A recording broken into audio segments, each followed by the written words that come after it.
On fait une explication technique. Donc, on a juste une petite explication technique de comment les écouteurs vont fonctionner. Lorsque vous prenez donc vos écouteurs et vous le portez aux oreilles, en ouvrant les branches, il se met en route automatiquement et vous choisissez donc le canal sur la molette centrale, sur le 1 anglais, 2 français. Channel 1 English, channel 2 French. And the volume, the big one, le plus gros central au milieu. OK. Est-ce que tout le monde entend donc le français sur le 1 et l'anglais sur le canal 1 et le français sur le canal 2? OK. Très bien. Puisque je suis là, je me rappelle Ricardo Simon, je suis le coordinateur technique de ce projet LIFE à l'OFB. Donc on va commencer, on est un petit peu en retard, donc on va essayer de rester quand même dans les temps impartis. On va commencer avec une introduction de Francesca Marocco, qui est la responsable scientifique du projet. So we're going to start with Francesca Marocco, which is the head scientific head of the LIFE project, who will make some introductory remarks, donc des commentaires de bienvenue, des mots de bienvenue et de démarrage de la conférence. Voilà.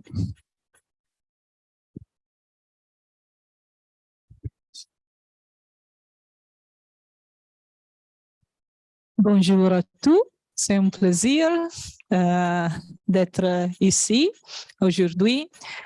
Je suis désolée parce que je ne parle pas français bien, donc je parle anglais. So, hello everyone, I'm really happy to be here. Thanks a lot for the organization. It's a great place here in Barcelona with the snow.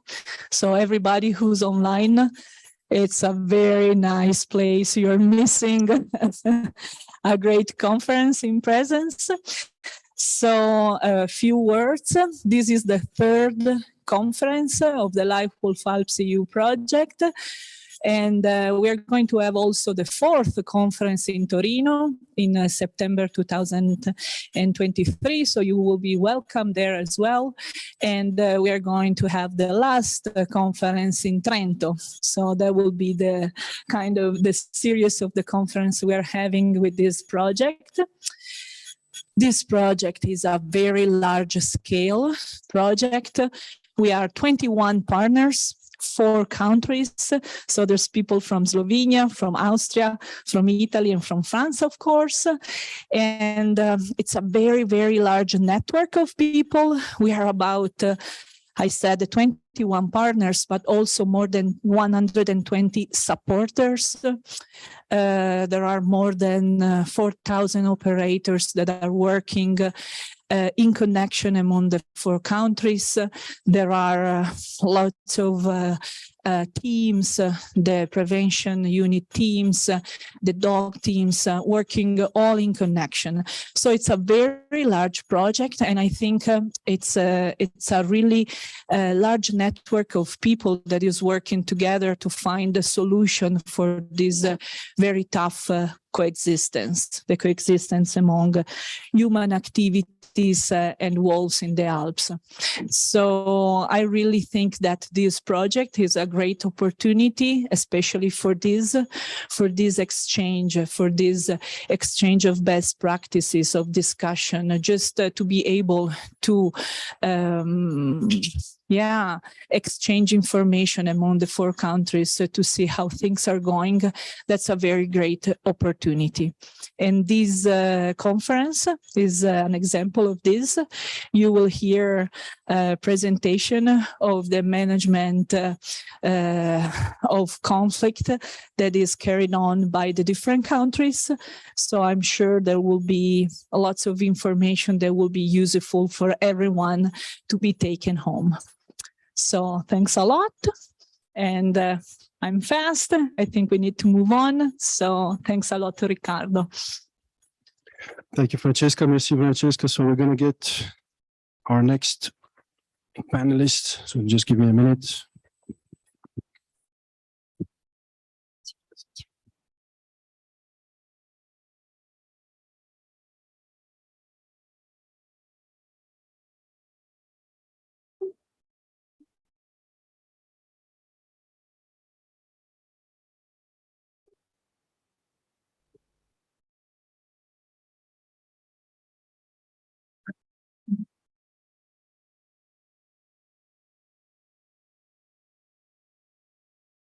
Bon, Ricardo, j'y vais?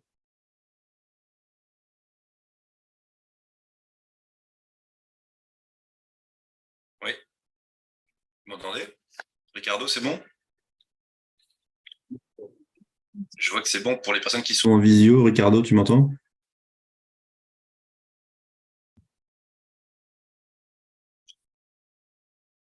Oui, j'attends.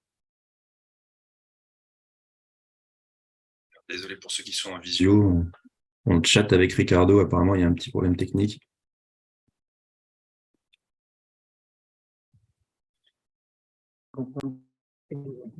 Ah, c'est bon, Ricardo?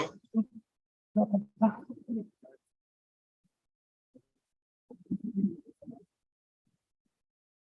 on ne vous entend pas. Là, vous m'entendez en visio? Aline, je vois que tu m'entends. Ouais, ouais. Très bien. En fait, en visio, ça marche, mais c'est la salle qui ne m'entend pas, a priori. Vous entendez? Nous, on entend là. C'est juste dans la salle. C'est juste dans la salle.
Madame la maître.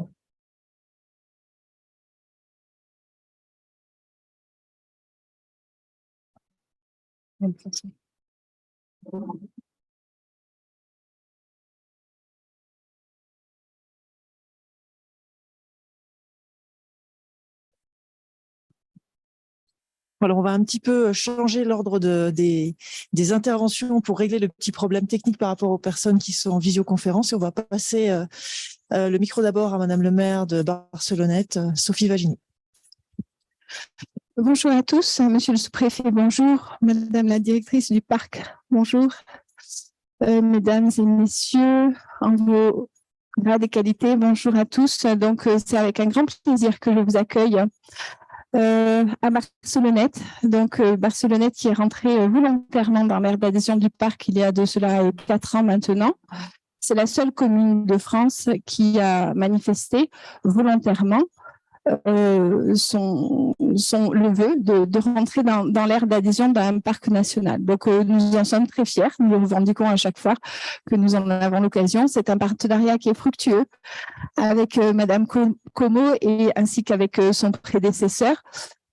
Aujourd'hui, la commune de Barcelonnette porte ce partenariat. Nous abritons évidemment le bureau du parc. Nous avons également des projets structurants, projets d'observatoire dont on a commencé les travaux il y a quelques jours, quelques semaines à peine, ainsi qu'un centre de biodiversité et nocturne. Donc voilà, il sera situé juste derrière là, le centre Céolane qui est également un centre géré par la commune de Barcelonnette qui accueille les conférences de ce type sur la recherche, notamment sur les risques naturels. C'est un bâtiment de l'armée qui a été réhabilité pour faire des partenariats. Nous avons de nombreux partenariats sur les risques naturels, puisque la vallée s'y prête bien, avec des universités en France et aussi à l'étranger. Donc voilà, ça c'est pour vous donner un petit peu le contexte sur le thème. Donc, et vous souhaitez encore la bienvenue. Vous avez vu, on est dans un environnement de montagne exceptionnel où la nature est présente partout. Et où l'homme s'y est installé aussi il y a des millénaires pour vivre. Aujourd'hui, la conférence nous intéresse à plusieurs titres parce qu'elle parle directement, nous sommes directement concernés par le sujet et nous sommes d'autant plus heureux aujourd'hui d'accueillir tous les pays d'Europe sur un sujet qui nous concerne personnellement. Donc sur le thème du jour précisément, le pastoralisme et l'ouverture des espaces est aussi un enjeu pour nous, comme la préservation de l'environnement. Donc, il y a des fois des sujets qui semblent s'opposer et pourtant, il va nous falloir les concilier. Et c'est aussi en partageant les expériences avec les pays voisins, avec ce qui se passe à côté de chez nous, qu'on trouvera des solutions pour le partage des espaces. Voilà, je ne vais pas être plus longue. Moi, je vais vous souhaiter de bons travaux et puis vous dire à bientôt. Alors, j'aurais bien aimé rester parce que ça m'intéresse vraiment. Comme je vous disais, c'est une problématique qui intéresse particulièrement le territoire. Et juste pour finir, pour faire la transition, avant de passer la parole à Monsieur le sous-préfet, dire que c'est l'intérêt d'autant plus de cette conférence sur ce thème-là, alors qu'il y a la révision du plan national loup en France, voilà, sur justement l'équilibre à trouver entre la préservation des espèces et l'activité humaine. Voilà, je vous remercie à tous et très bons travaux à tous.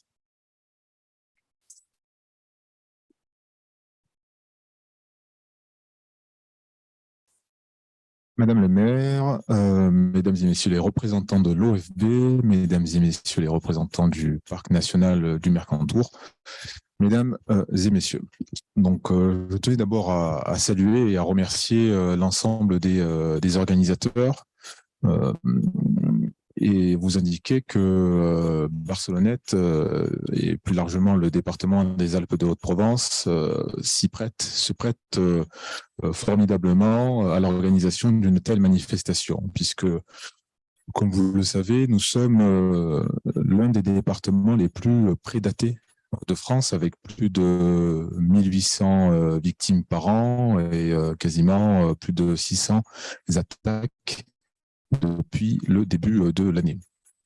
Donc, deux journées européennes qui nous rassemblent déjà depuis plusieurs années derrière la convention de Berne qui allie l'ensemble, si ce n'est la totalité de nos pays.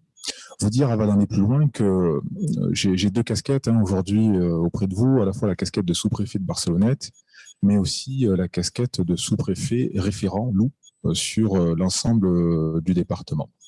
Alors, ce sujet-là appelle plusieurs enjeux nous concernant. Un enjeu de cohabitation, un enjeu de reconnaissance également, et en réalité, la nécessité de trouver le juste équilibre. Un enjeu de cohabitation entre le loup, qui est revenu maintenant depuis plusieurs décennies, et l'activité humaine et le pastoralisme, comme l'a rappelé Madame le maire.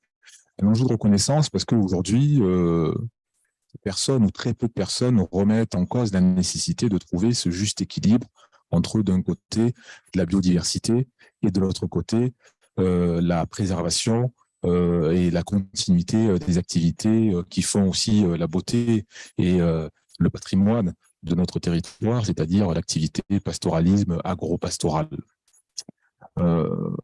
Vous savez, l'État est très investi sur ces questions-là, en soutien aux questions de biodiversité, mais aussi en soutien aux éleveurs qui se retrouvent dans des situations parfois de détresse. On les a régulièrement au téléphone, on essaie d'aller leur rendre visite. L'État investit plusieurs dizaines de millions d'euros sur de la protection et également sur des indemnisations à destination des éleveurs. Donc, tout ça pour vous indiquer que je suis vraiment ravi que ces journées-là se passent sur le département. Je suivrai avec attention vos travaux.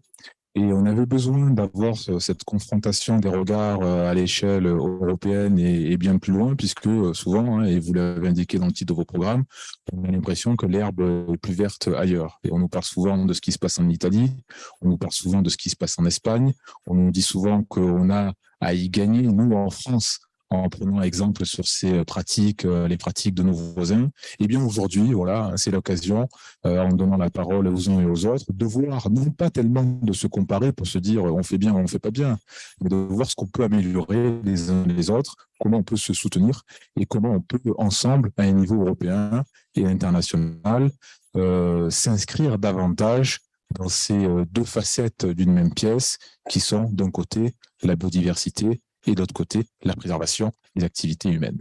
Voilà, donc il me reste à vous souhaiter d'excellents travaux, d'excellents temps de réflexion et de bons jours de colloque. Merci.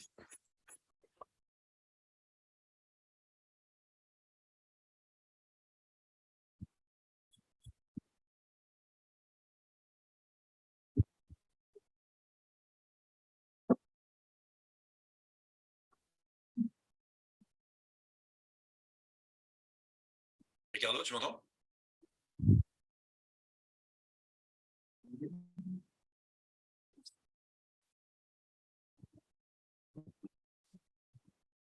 Allô?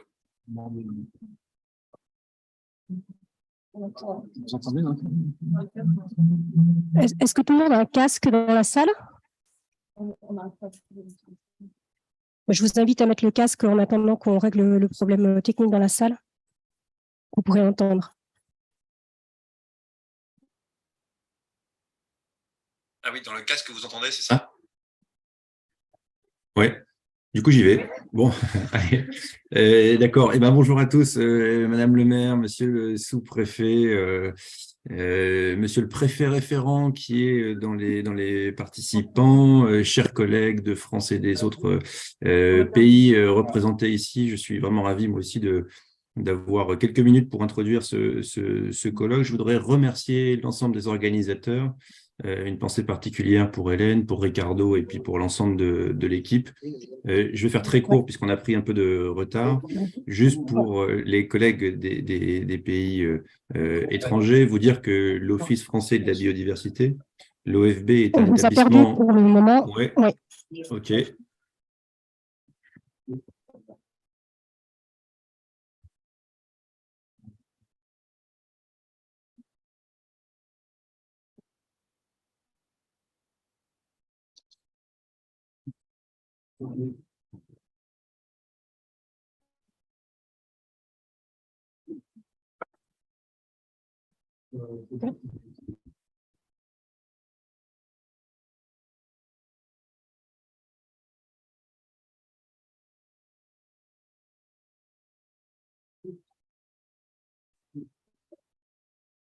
C'est bon?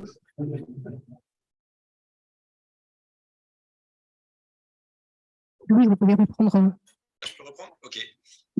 Donc, Voilà, je ne sais pas où ça s'est coupé, mais toujours est-il que je disais que je voulais être assez court pour respecter le timing. Et pour les collègues des pays autres que la France, juste présenter l'Office français de la biodiversité en quelques mots. L'Office français de la biodiversité est un établissement public de l'État qui est raccroché à deux tutelles. Ça, c'est assez intéressant, la tutelle du ministère de l'écologie et la tutelle du ministère de l'agriculture. Et donc, quand on parle du loup, évidemment, on est en plein dans l'échange entre l'écologie et l'agriculture, en tout cas en France. Alors, l'Office français de la biodiversité, il a plusieurs missions, depuis un peu plus de 2 ans qu'il a été créé. Une première mission qui est d'assurer de la connaissance, donc de faire de la recherche, de faire du suivi d'espèces, d'assurer le rapportage des directives européennes, l'ensemble de la donnée environnementale soit en open data et disponible pour tout le monde. Une deuxième mission, c'est la police de l'environnement, avec 1600 personnes sur le terrain qui sont des inspecteurs de l'environnement et qui travaillent aussi, entre autres, sur le loup. Une mission d'appui aux politiques publiques, on va en parler, puisque notre rôle, c'est d'accompagner l'État dans les territoires et au niveau national dans l'ensemble des politiques de l'eau et de la biodiversité. L'Office français, c'est aussi des aires protégées que l'Office gère en propre, et puis une aide, un appui à la gestion pour d'autres aires protégées. J'ai un retour qui est un peu compliqué. Et puis, l'Office français a encore 2 autres missions. L'une qui est essayer de mobiliser les acteurs et les citoyens pour réussir la transition écologique et d'assurer le permis de chasser. Et moi, pour ce qui me concerne, je suis ravi d'être avec vous. Je suis le directeur général délégué en charge de la connaissance, en charge de la police, en charge des grands prédateurs terrestres, dont le loup, et en charge aussi du permis de chasser parmi les missions. Alors, quelques mots très rapides sur le loup, qui est une mission historique de l'OFB. Alors, qu'est-ce qu'on fait à l'OFB? On essaye d'accompagner l'État pour la mise en œuvre du plan national d'action qui vise 2 objectifs. Le premier, c'est d'assurer le bon état de conservation de l'espèce, évidemment. Et le deuxième, c'est d'essayer de préserver des activités d'élevage qui peuvent être menacées. Alors, l'OFB déploie beaucoup de moyens pour ce faire. C'est une mission qui est parmi les plus chronophages de l'établissement. En matière de connaissances, l'OFB pilote le suivi de l'espèce en animant un réseau à travers la France de correspondants, 4000 correspondants formés, à peu près un quart, un millier d'actifs qui envoient régulièrement des données.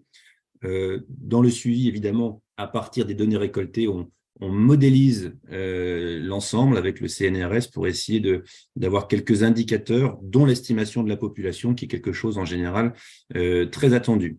En matière de connaissances, l'OFB est aussi à la manœuvre pour des programmes de recherche, dont je ne citerai pas forcément d'exemples, mais il y en a plusieurs.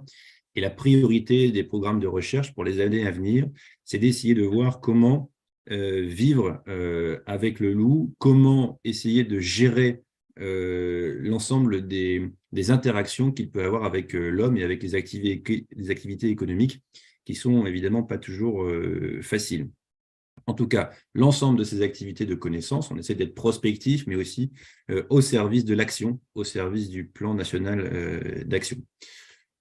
En matière de police, l'OFB agit également, alors sur le loup comme sur d'autres espèces protégées, en essayant de lutter contre le braconnage, notamment par des enquêtes qui peuvent être parfois assez compliquées dès lors qu'on a des indices.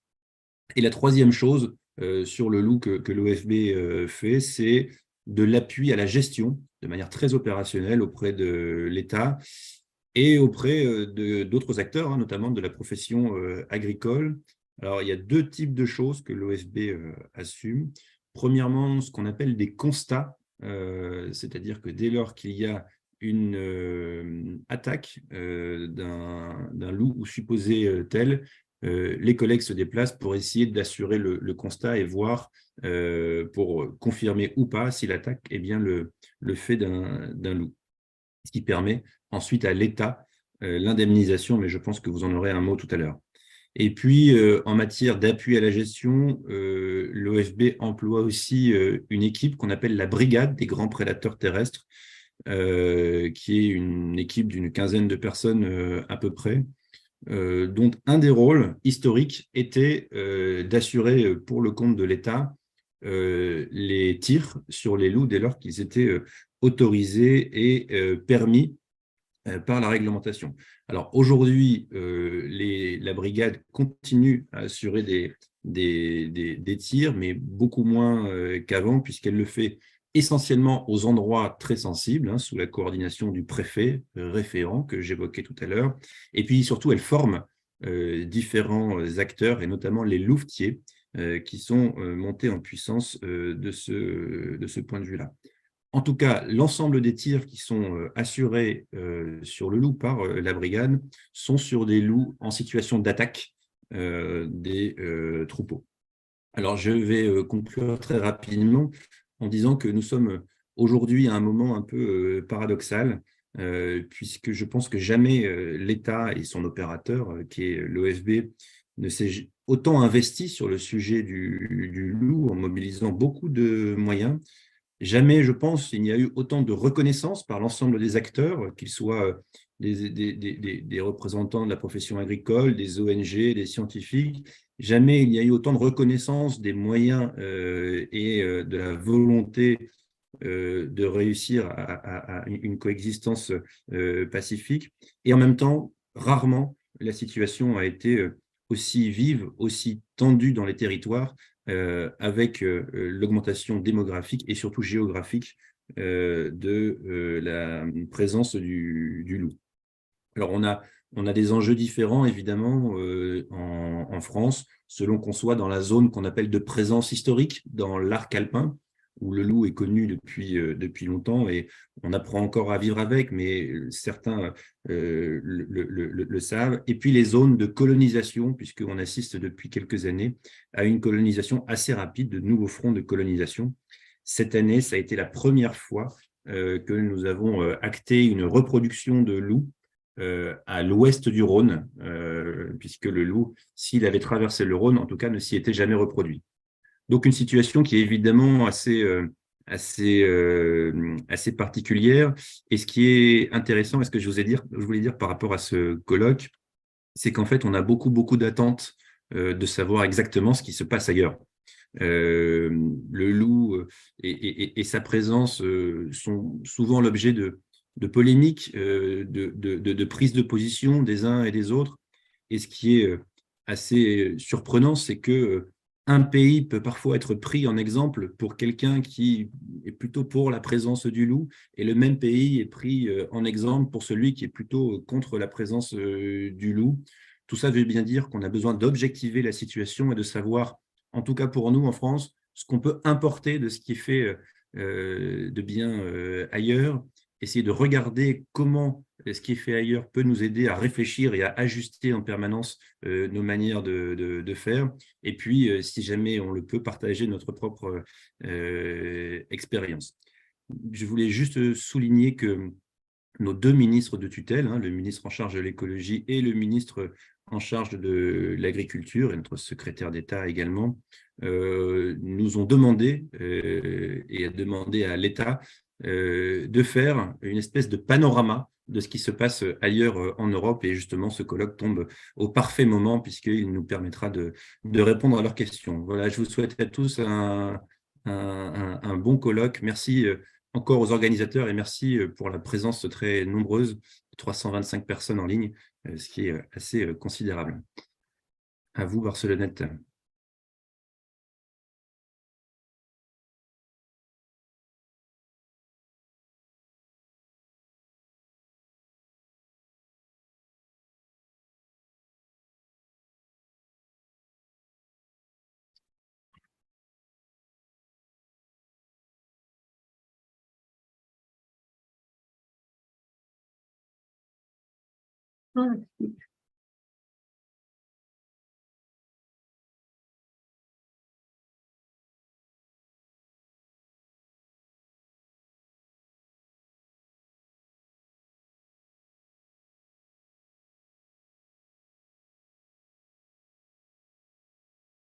Allô, allô, je suis prête.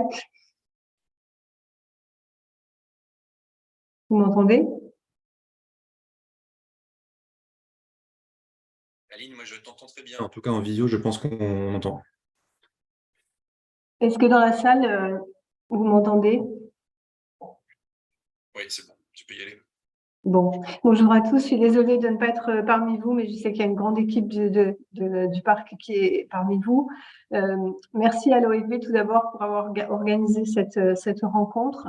Je voulais saluer aussi Monsieur le Préfet, Monsieur le Sous-Préfet, Madame la maire qui a dit à quel point le choix de Barcelonnette est symbolique. Hein. C'est une commune effectivement qui a adhéré volontairement à un parc qui n'avait pas forcément prévu dans son historique initial. Donc, c'est assez rare pour être souligné. Donc, vous êtes ici au cœur d'une commune très engagée pour la biodiversité.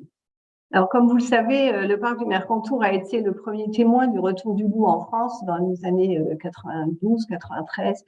Et donc, on a dû gérer cette situation depuis longtemps. Il est venu par l'Italie et on s'est donc rapproché traditionnellement de l'Italie. Et aujourd'hui, on a constitué depuis 2010 un groupe original avec l'Italie, un groupement européen de coopération territoriale pour mettre en commun nos pratiques en matière d'espaces protégés avec le parc Alpes-Maritimes que je salue également et qui est le coordonnateur de ce programme LIFE qui nous réunit aujourd'hui. Alors, un parc national, vous le savez sans doute, il y en a assez peu en France, il y en a 11. Et le but d'un parc national, c'est de préserver la biodiversité tout en coexistant avec les activités économiques, surtout le pastoralisme, le tourisme, l'agriculture, la sylviculture. Et le parc du Mercantour, qui fait à peu près 1800 km², a à peu près la moitié de son territoire en espaces pastoraux. Donc, évidemment, que la coexistence entre le loup et l'activité pastorale nous a beaucoup occupés pendant toutes ces années. Et c'est un équilibre qui est très, très fragile. Le collègue de l'OFB l'a rappelé. Et ça demande de faire preuve de beaucoup d'humilité et beaucoup de compassion aussi avec le monde agricole qui parfois vit ce retour du loup comme une grande difficulté pour exercer sa profession. Donc le parc a toujours eu pour principale préoccupation de faciliter cette coexistence. On vous présentera demain ce qu'on a tenté de faire modestement. Et pour autant, même si la plupart, l'essentiel des élevages a mis en place des mesures de protection, il reste chaque année des attaques et des mesures et des tensions qui sont assez vives. Donc, c'est un exercice d'équilibrisme qui n'est jamais acquis. Et c'est pour ça qu'on remercie aussi le plan loup et l'État qui nous aident pour mettre en place des mesures d'accompagnement au quotidien du monde de l'élevage pour mieux se protéger du loup, pour aussi mieux connaître son comportement, sa biologie et ainsi mettre en place les moyens pour assurer cette coexistence. Et donc, il était naturel que le parc du Mercantour rejoigne le programme LIFE. Et donc, aujourd'hui, on est très, très avis de vous écouter, de savoir comment s'inspirer des autres pays qui ont dû faire face également à ces problématiques. Et donc, je ne serai pas plus longue et je nous souhaite à tous 2 journées intenses d'échanges pour nous inspirer mutuellement et de fructueuses conclusions pour cette journée. À très bientôt et merci de nous avoir conviés à ce séminaire.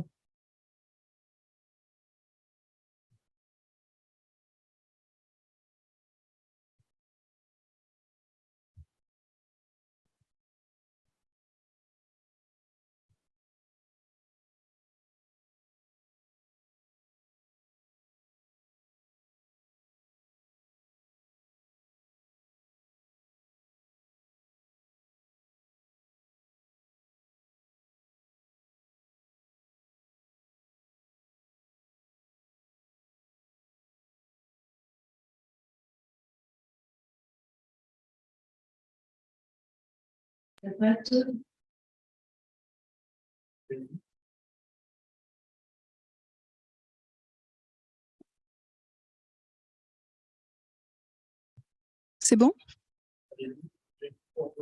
Ah. Ok, je continue. Donc, nous aurons l'occasion pendant ces 2 demi-journées d'entendre des gestionnaires et des scientifiques des 7 pays européens où le loup est présent.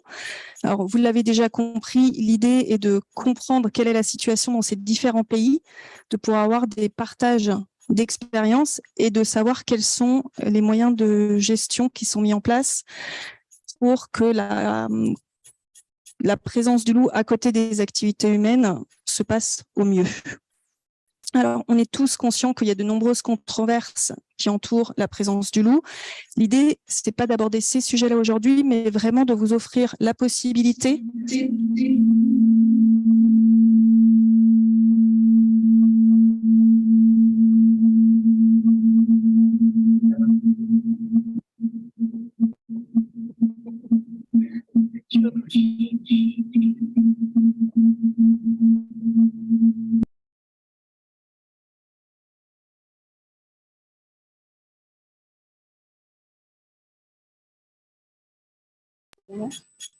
D'accord.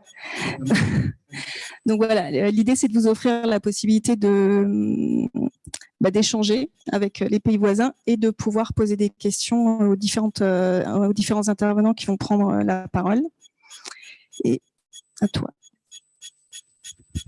Donc oui, alors une conférence internationale sur le loup en France, à Barcelonnette, donc une commune du parc national du Mercantour, où c'est dans ce parc, il y a 30 ans, que le retour du loup en France a été constaté pour la première fois il y a 30 ans. Et entre il y a 30 ans et aujourd'hui, toute une histoire qui s'est déroulée. Et je me demande aujourd'hui comment qualifier cet événement, parce que c'est plutôt un moment historique et c'est surtout inédite. Et il faut essayer de comprendre tout le contexte dans lequel cette histoire s'est faite. Il y a un contexte écologique avec la recolonisation de grands prédateurs dans des écosystèmes où elle était absente pendant très longtemps, avec les interactions nouvelles avec la faune sauvage qui peuvent entamer des changements dans le fonctionnement de ces écosystèmes. Mais au cœur de cette histoire, il y a la gestion de cet prédateur qui est revenu et qui interagit avec les activités humaines. Et c'est le cœur de l'histoire depuis 30 ans. Et c'est pas moi qui va vous dire que c'est complexe, vous le savez tous. Mais aussi, ce n'est pas complexe qu'en France. Le loup existe dans plusieurs pays européens où on va avoir la même complexité dans la gestion. Et en plus, dans d'autres pays, on va avoir des variables qui vont varier, on va avoir toute une variabilité dans les situations.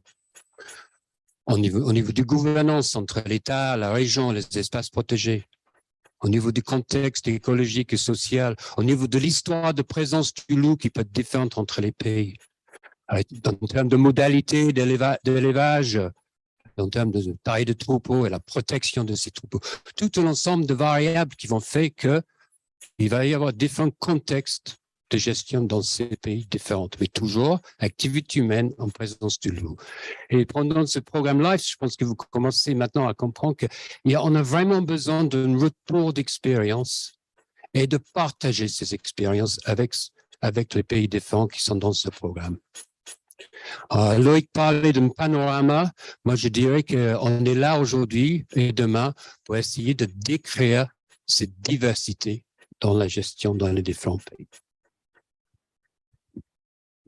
Alors, pour cet après-midi, on va commencer par se pencher sur la situation en France, avant de passer à l'Italie, puis à l'Autriche et à la Slovénie.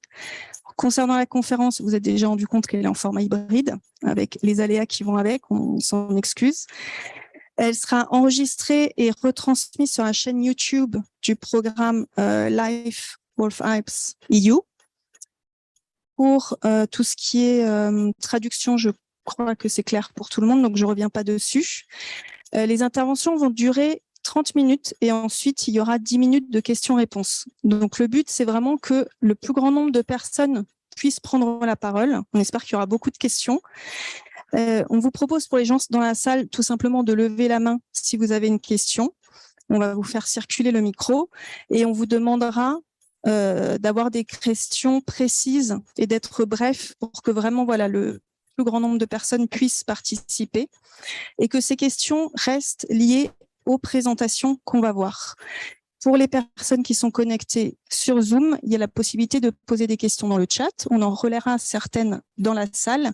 Et pour les autres, les réponses seront apportées plus tard.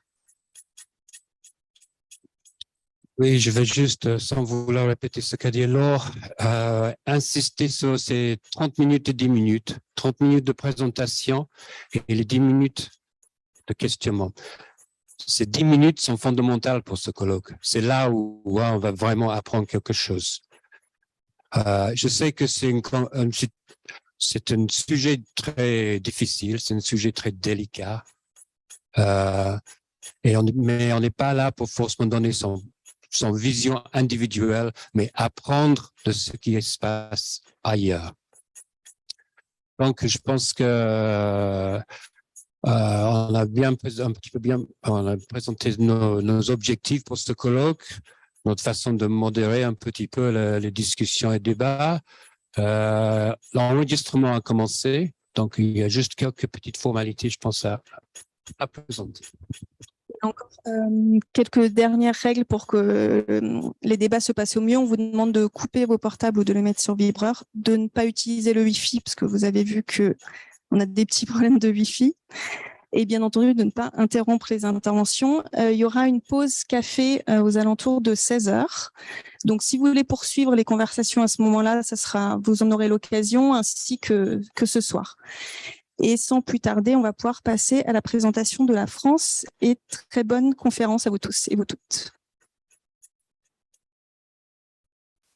Merci à vous deux. Donc, on va laisser la place à la DREAL et puis à la DRAF.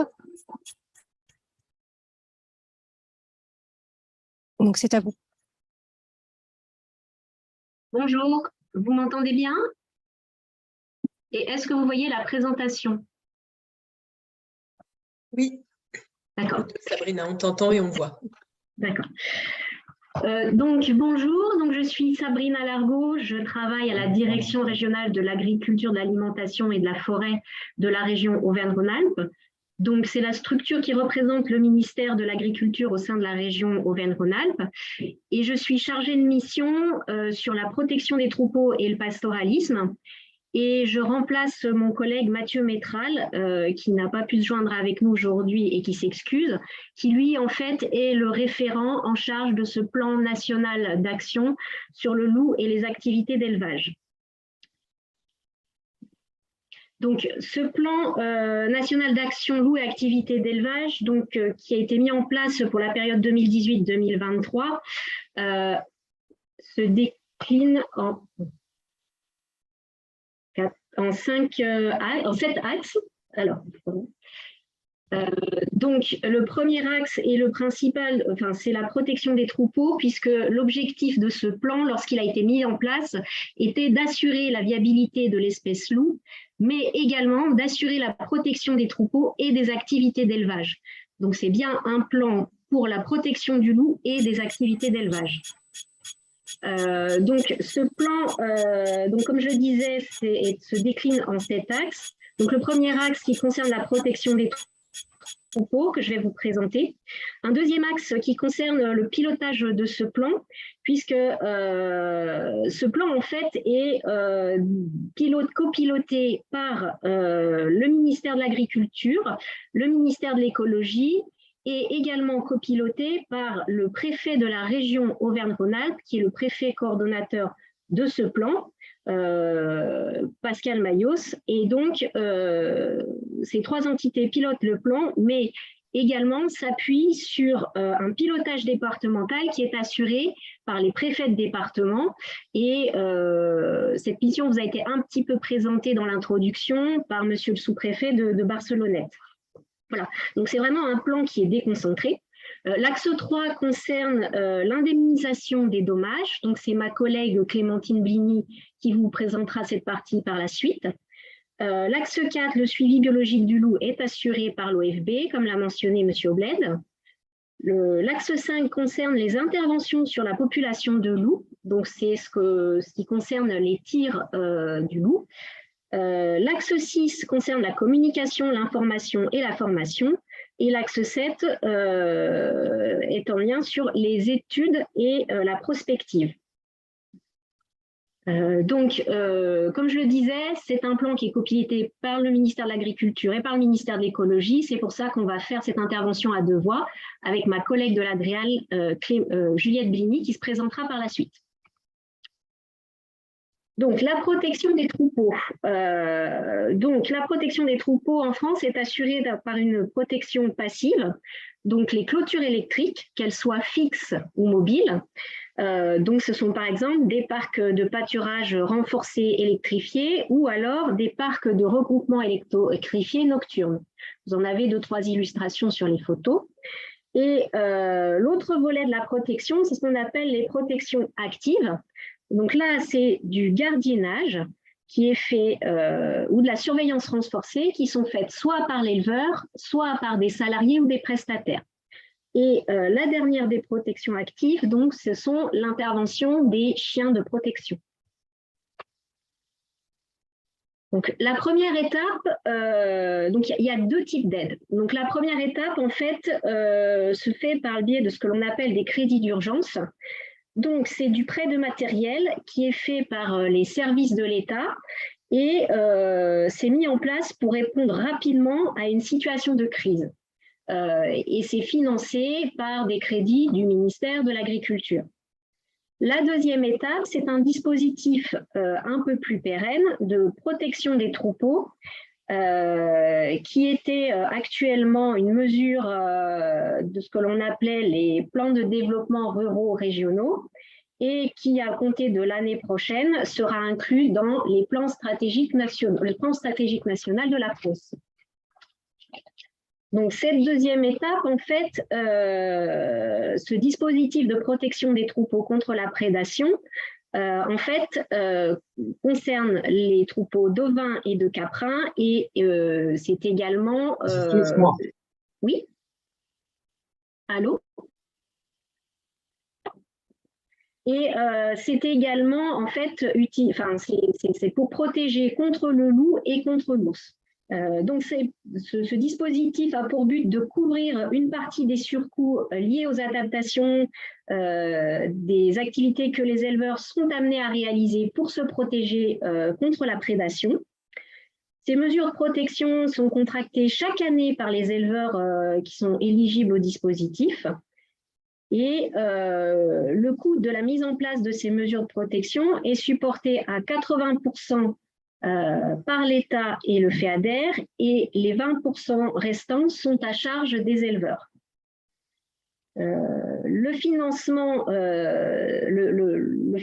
dépend des niveaux de prédation sur le territoire, et ce qui nous amène à classer le territoire en différents cercles, les cercles 0, 1, 2 et 3. Alors, ces cercles, donc comme je vous disais, c'est une aide évolutive en fonction de la pression de prédation. Donc, ces cercles sont définis soit par arrêté du préfet coordonnateur, soit par les préfets de département. Donc, le premier cercle, au fait, concerne les foyers de prédation.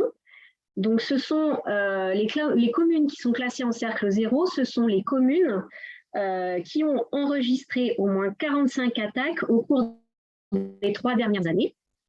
Donc là, c'est vraiment là où la prédation est la plus importante. Le cercle 1 concerne les zones de prédation avérées. Et dans ce cas-là, une commune française pour être classée dans ce cercle, il faut qu'il y ait au moins une attaque par an au cours de chacune des 2 dernières années. Le cercle 2 sont des zones où la prédation par le loup ou l'ours est probable. Donc, il y a au moins une attaque au cours des 2 dernières années ou en bordure du cercle 1. Et enfin, le cercle 3, qui concerne les zones possibles d'expansion du loup. Donc, ce sont des départements qui comprennent des communes classées en cercle 1 ou en cercle 2, ou des départements qui sont limitrophes de ces départements ayant des communes classées en cercle 1 ou 2. Pour illustrer, voici des cartes de délimitation des cercles qui en France en 2022. Donc, plus c'est sombre, plus on va vers le cercle 0 et plus c'est clair, c'est le côté du cercle 3. Donc, vous avez un zoom à droite sur la partie alpine. Donc, pour détailler, donc comme je vous ai dit, l'aide est évolutive en fonction de la pression de prédation. Donc, on classe les communes en cercles en fonction de cette pression de prédation. Et ces cercles permettent d'ouvrir le financement à des mesures de protection. Et donc, ça se décline en fonction de la pression de prédation. Donc, pour les communes qui sont classées en cercle 0 ou en cercle 1, donc qui sont les foyers de prédation ou les zones de prédation avérées par le loup, l'aide financière peut être attribuée pour l'achat et l'entretien des chiens de protection, les clôtures, la mise en place, l'achat de clôtures et de parcs électrifiés, le gardiennage par l'éleveur ou par des salariés ou des prestataires. Et cela finance également des analyses de vulnérabilité ou de l'accompagnement technique pour la mise en place de ces mesures de protection. Ce que vous voyez entre parenthèses, en fait, c'est le pourcentage de financement de la dépense. Donc, pour les chiens de protection, les clôtures électriques, c'est financé à 80%. Et pour ce qui concerne le gardiennage, tout dépend si on est en cœur de parc ou pas. C'est 80% en dehors des cœurs de parc ou 100% en cœur de parc. Et donc, parmi ces trois premières options, pour pouvoir demander l'aide, il faut mettre en place au moins 2 options au minimum parmi les 3 premières.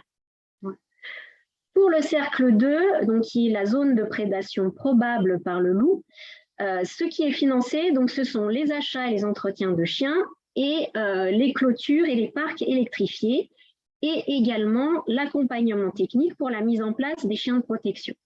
Et pour pouvoir bénéficier de l'aide, il faut mettre mettre en place au minimum une des 2 premières mesures de protection. Donc, soit les chiens, soit les clôtures. Et pour la zone cercle 3, la zone possible d'expansion du loup, donc là, c'est une mesure de prévention et donc cela finance la mise en place des chiens de protection, que ce soit leur achat, leur entretien, mais également l'accompagnement technique pour aider l'éleveur à le mettre en place. Donc, je vais faire un petit focus sur le réseau chiens de protection de troupeaux, qui a été financé par le ministère de l'Agriculture. Donc, ce réseau propose à l'attention des éleveurs des formations collectives, des suivis individuels pour les chiots, mais également un appui individuel pour les chiens adultes. Donc, c'est un réseau qui sert à aider les éleveurs à éduquer au mieux leurs chiens de protection pour qu'ils assurent pleinement leur mission, tout en limitant l'impact négatif qu'ils pourraient avoir envers le grand public. Voilà. Donc, c'est vraiment un réseau d'appui et de conseil à l'attention des éleveurs lorsqu'ils souhaitent mettre en place un chien de protection. Et je rappelle, lorsqu'on passe par la mesure de protection, cet accompagnement est pris en charge à 100%. Donc, vous avez en face de vous le lien qui permet d'aller consulter toutes les plaquettes d'information, les vidéos informatives que réalise ce réseau. Et ils ont également une autre mission qui est d'informer le public. Donc, ils interviennent aussi lors de réunions publiques, à la demande des offices de tourisme, des parcs, pour présenter ce réseau et le travail qu'accomplissent les chiens de protection pour protéger les troupeaux. Donc là, vous avez quelques chiffres qui présentent la mesure de protection des troupeaux au niveau français, ce que ça représente. Donc, nous avons 3012 dossiers l'année dernière, en 2021, qui ont été déposés, ce qui représente un total de 30,43 millions d'euros d'aide.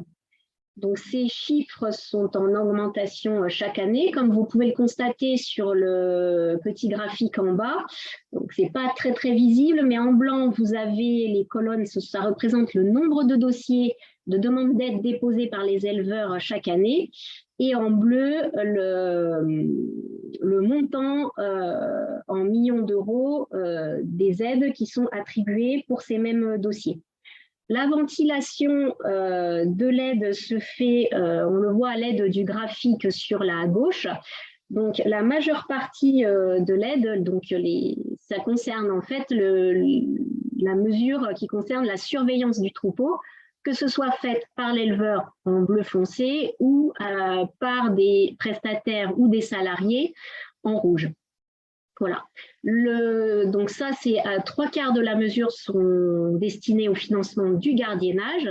Le quart restant se répartissant entre pour le financement des chiens de protection et les clôtures électriques.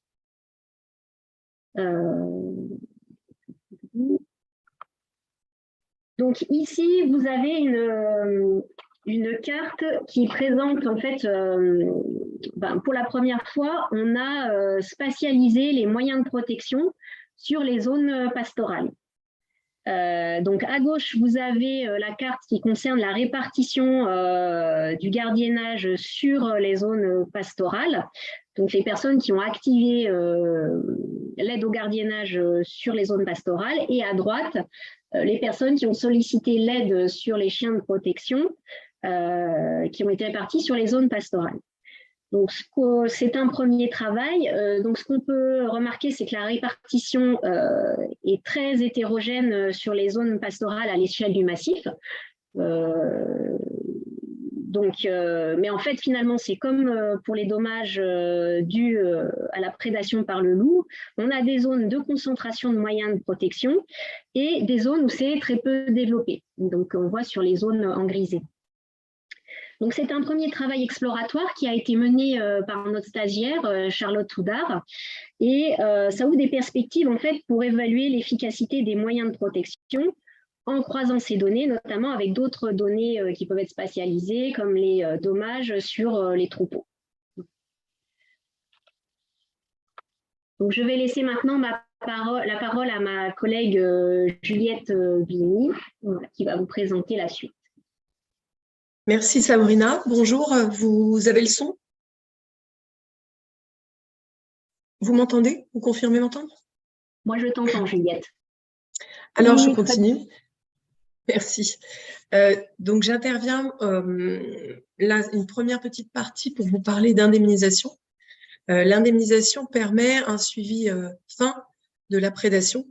Et donc, on va vous présenter là quelques statistiques issues justement de cette possibilité qui est donnée en fait, du fait qu'il y a indemnisation, d'avoir accès à une donnée fine à la fois géographiquement, mais aussi, vous le voyez dans le temps, du phénomène de prédation. Donc là, on remonte jusqu'à 2009. Alors, c'est très clair sur ce graphique, la prédation est en augmentation constante, assez linéaire. Et puis, là, ce graphique présente le nombre de départements concernés. Donc, il offre une bonne corrélation avec finalement l'extension spatiale de l'espèce. Sur la diapositive suivante, cette donnée est présentée d'un point de vue cartographique. Là, je n'ai pas pris la main, Sabrina, donc en fait, il faut que tu passes les diapos. Ou sinon, il faut que je partage mon écran. Voilà. Non, donc c'était juste celle d'avant. Voilà, on voit ici avec un code couleur d'intensité qui représente l'ancienneté des attaques dans les départements français. On voit très bien que le loup, finalement, est revenu par le sud-est. C'est très net sur cette carte. On voit également qu'il peut procéder par bond. Alors, ce sont bien les constats d'attaque. Donc, il peut y avoir des départements intermédiaires où il y a des indices de présence du loup qui sont connus, qui ne sont pas portés sur cette carte. Voilà, ce qu'on peut voir sur cette carte, vous le voyez là avec le Finistère, que l'ouest de la France est maintenant touché jusqu'à son extrême, mais également en partie plus normande. L'année dernière, le loup a fait des dommages et on voit bien que le loup progresse finalement d'est en ouest. Donc ça, c'était vraiment pour vous présenter un petit peu cette progression des attaques de loups en France. Alors maintenant, juste le cadre réglementaire. Donc, la diapositive suivante. En France, donc, il y a une logique d'indemnisation des dommages, finalement directement corrélée à la valeur des animaux qui ont été prédatés. Donc, Ça met un petit peu de temps pour passer, Sabrina, ou alors c'est moi qui ai le retard. C'est bloqué. Ouais, tu es bloqué. Je vais arrêter le partage et je vais... Ouais, d'accord. Je vais prendre le partage d'écran. J'espère que j'étais sur la bonne diapo.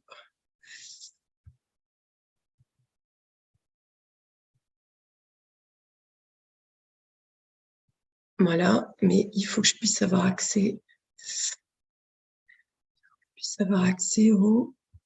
À faire défiler les diapos.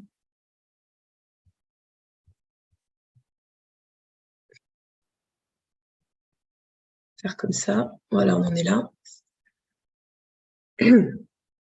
Donc, du coup, en France, la base réglementaire, c'est vraiment l'établissement d'un constat par un agent spécialement formé à cette fin.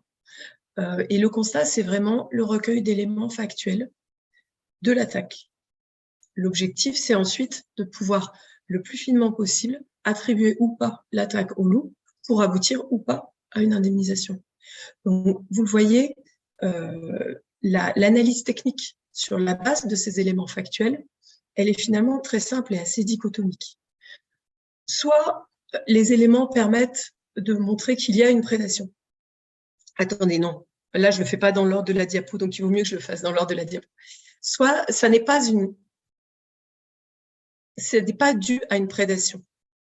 Dans ce cas-là, ça peut être une mort naturelle, hein, ça peut être du charognage. Dans ce cas-là, il n'y a pas d'indemnisation. Soit la mort, elle est due à une prédation.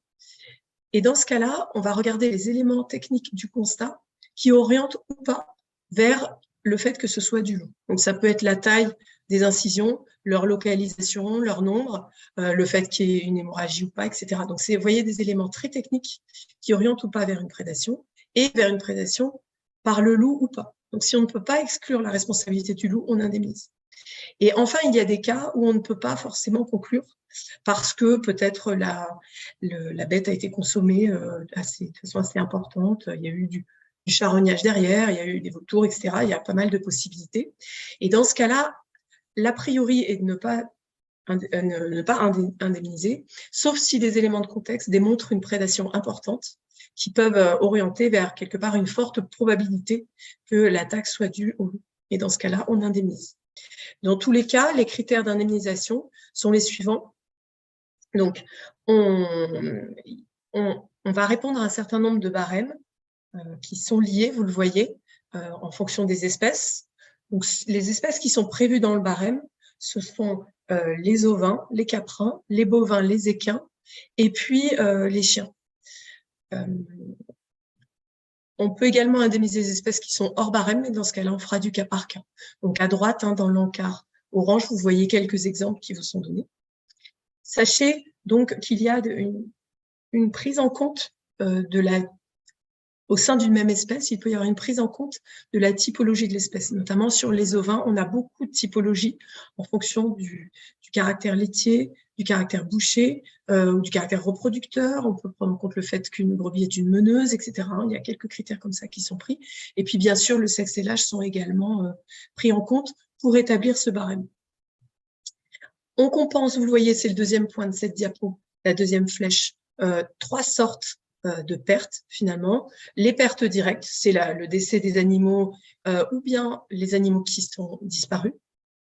On finance également les pertes indirectes qui sont en fait calculées à proportion de la taille des troupeaux. Ça va prendre en compte le stress, ça va prendre en compte les baisses de lactation, les baisses d'état, les baisses de fertilité. Voilà. On est en train, en ce moment, au niveau central, hein, c'est le ministère qui gère, une étude pour affiner un petit peu la prise en compte de ces pertes qui sont parfois sous-estimées, parfois surestimées, mais il y a besoin de beaucoup de données, je dirais, agronomiques pour pouvoir les affiner et être plus juste dans l'indemnisation qu'on fait. Je pense que c'est très clair, sinon je le souligne. L'idée est vraiment d'être juste dans l'indemnisation, c'est-à-dire que l'objectif est de rembourser ce qui a été perdu du fait de l'attaque. Voilà. Rembourser plus, c'est compliqué parce qu'après, on est encadré par un règlement européen au niveau des aides d'État. Et si on remboursait plus, on pourrait faire du tort en termes de concurrence. Donc, on est un petit peu dans cette fenêtre-là, au plus juste des dégâts qui ont été causés. Et enfin, le dernier point, c'est juste rappeler qu'on a une base de données qui gère autant d'entrées qu'il y a d'attaques en France, hein, donc entre 4 et 5 000, et qui est utile bien sûr comme support pour l'indemnisation, mais également pour un certain nombre d'études, et vous allez le voir là, un certain nombre de graphiques, de cartes peuvent être établis en France avec un degré de finesse important, lié justement au fait qu'on assoit l'indemnisation sur cette base de données. Donc là, je passe par une partie où il y a un petit peu plus justement d'éléments graphiques issus donc de cette base, comme je viens de le dire. Donc, le premier élément, c'est l'évolution en nombre d'attaques en haut à gauche et en nombre de victimes en bas à droite depuis 10 ans en France. Donc, on voit nettement depuis 4 ans un tassement finalement, après une augmentation qui était relativement linéaire, et depuis 4 ans un tassement de ces attaques, malgré le fait que dans le même temps, la population lupine augmentait de façon importante. Alors, je me dois quand même de vous dire que la donnée 2022, on ne l'a pas encore, hein, bien sûr, elle n'est pas échue, on ne peut pas vous établir le graphique. Il y aurait trop de biais à cette période de l'année encore. Par contre, c'est la diapositive suivante que je vous présente là, on a eu une année 2022 qui discorde avec une augmentation de prédation. Donc, on avait un tassement depuis 4 ans, mais en 2022, il y a une augmentation qui est de l'ordre de 20 à 25% d'attaques et de victimes. C'est la courbe rouge, hein, que vous le voyez bien sur ces deux graphiques, qui se retrouvent en 2022. Alors, je vous montrerai juste après sur une carte, juste auparavant, un tout petit point sur les victimes. Donc, on a plus de 10 000 victimes annuelles. Voilà. Juste rappeler que parmi ces victimes, donc là, on est sur les données 2021, les dernières données échues, hein, évidemment, puisque 2022 n'est pas terminé. Et vous voyez que 20% des victimes sont des bêtes qui sont blessées, puisqu'on analyse les bêtes tuées et les bêtes blessées. Parmi ces 20% de bêtes blessées, et là c'est le camembert de droite, vous voyez que 60% ont un pronostic vital engagé. Donc pour celles qui ont un pronostic vital engagé, on les indemnise comme si elles étaient décédées. Et pour celles qui n'ont pas de pronostic vital engagé, on indemnise les frais vétérinaires et voilà, ce qui est nécessaire pour soigner la bête puisqu'elle est blessée. Voilà, je viens là maintenant à cette donnée plus cartographique sur l'évolution de la prédation. Donc là, oui, il y a un biais, hein, je vous l'ai dit, hein, l'année n'est pas terminée, mais c'est vraiment la présentation de l'année 2022 avec des données qui étaient à mi-novembre. Voilà, donc des données qui ne sont pas encore complètement consolidées. Donc, je le prends donc avec des pincettes un petit peu. Néanmoins, cette augmentation de prédation que je vous ai signalée il y a 2 diapos, entre 20 et 25%, d'un point de vue cartographique, on voit bien ici, avec un code couleur classique, hein, rouge ça augmente, vert ça diminue, on voit bien ici que c'est finalement assez inégal sur le territoire. On a des départements en zone historique, c'est-à-dire sur l'arc alpin, dont la prédation augmente. On en a d'autres dont la pression diminue. On a des départements plutôt dans les zones nouvellement prédatées qui sont en augmentation, d'autres qui sont en diminution. Voilà, donc c'est cela pour dire qu'il faut aller un peu dans ce degré de finesse pour essayer de mieux comprendre les déterminants de la hausse et essayer de les enrayer. Mais vous voyez que c'est quelque chose qui n'est pas continu sur le territoire.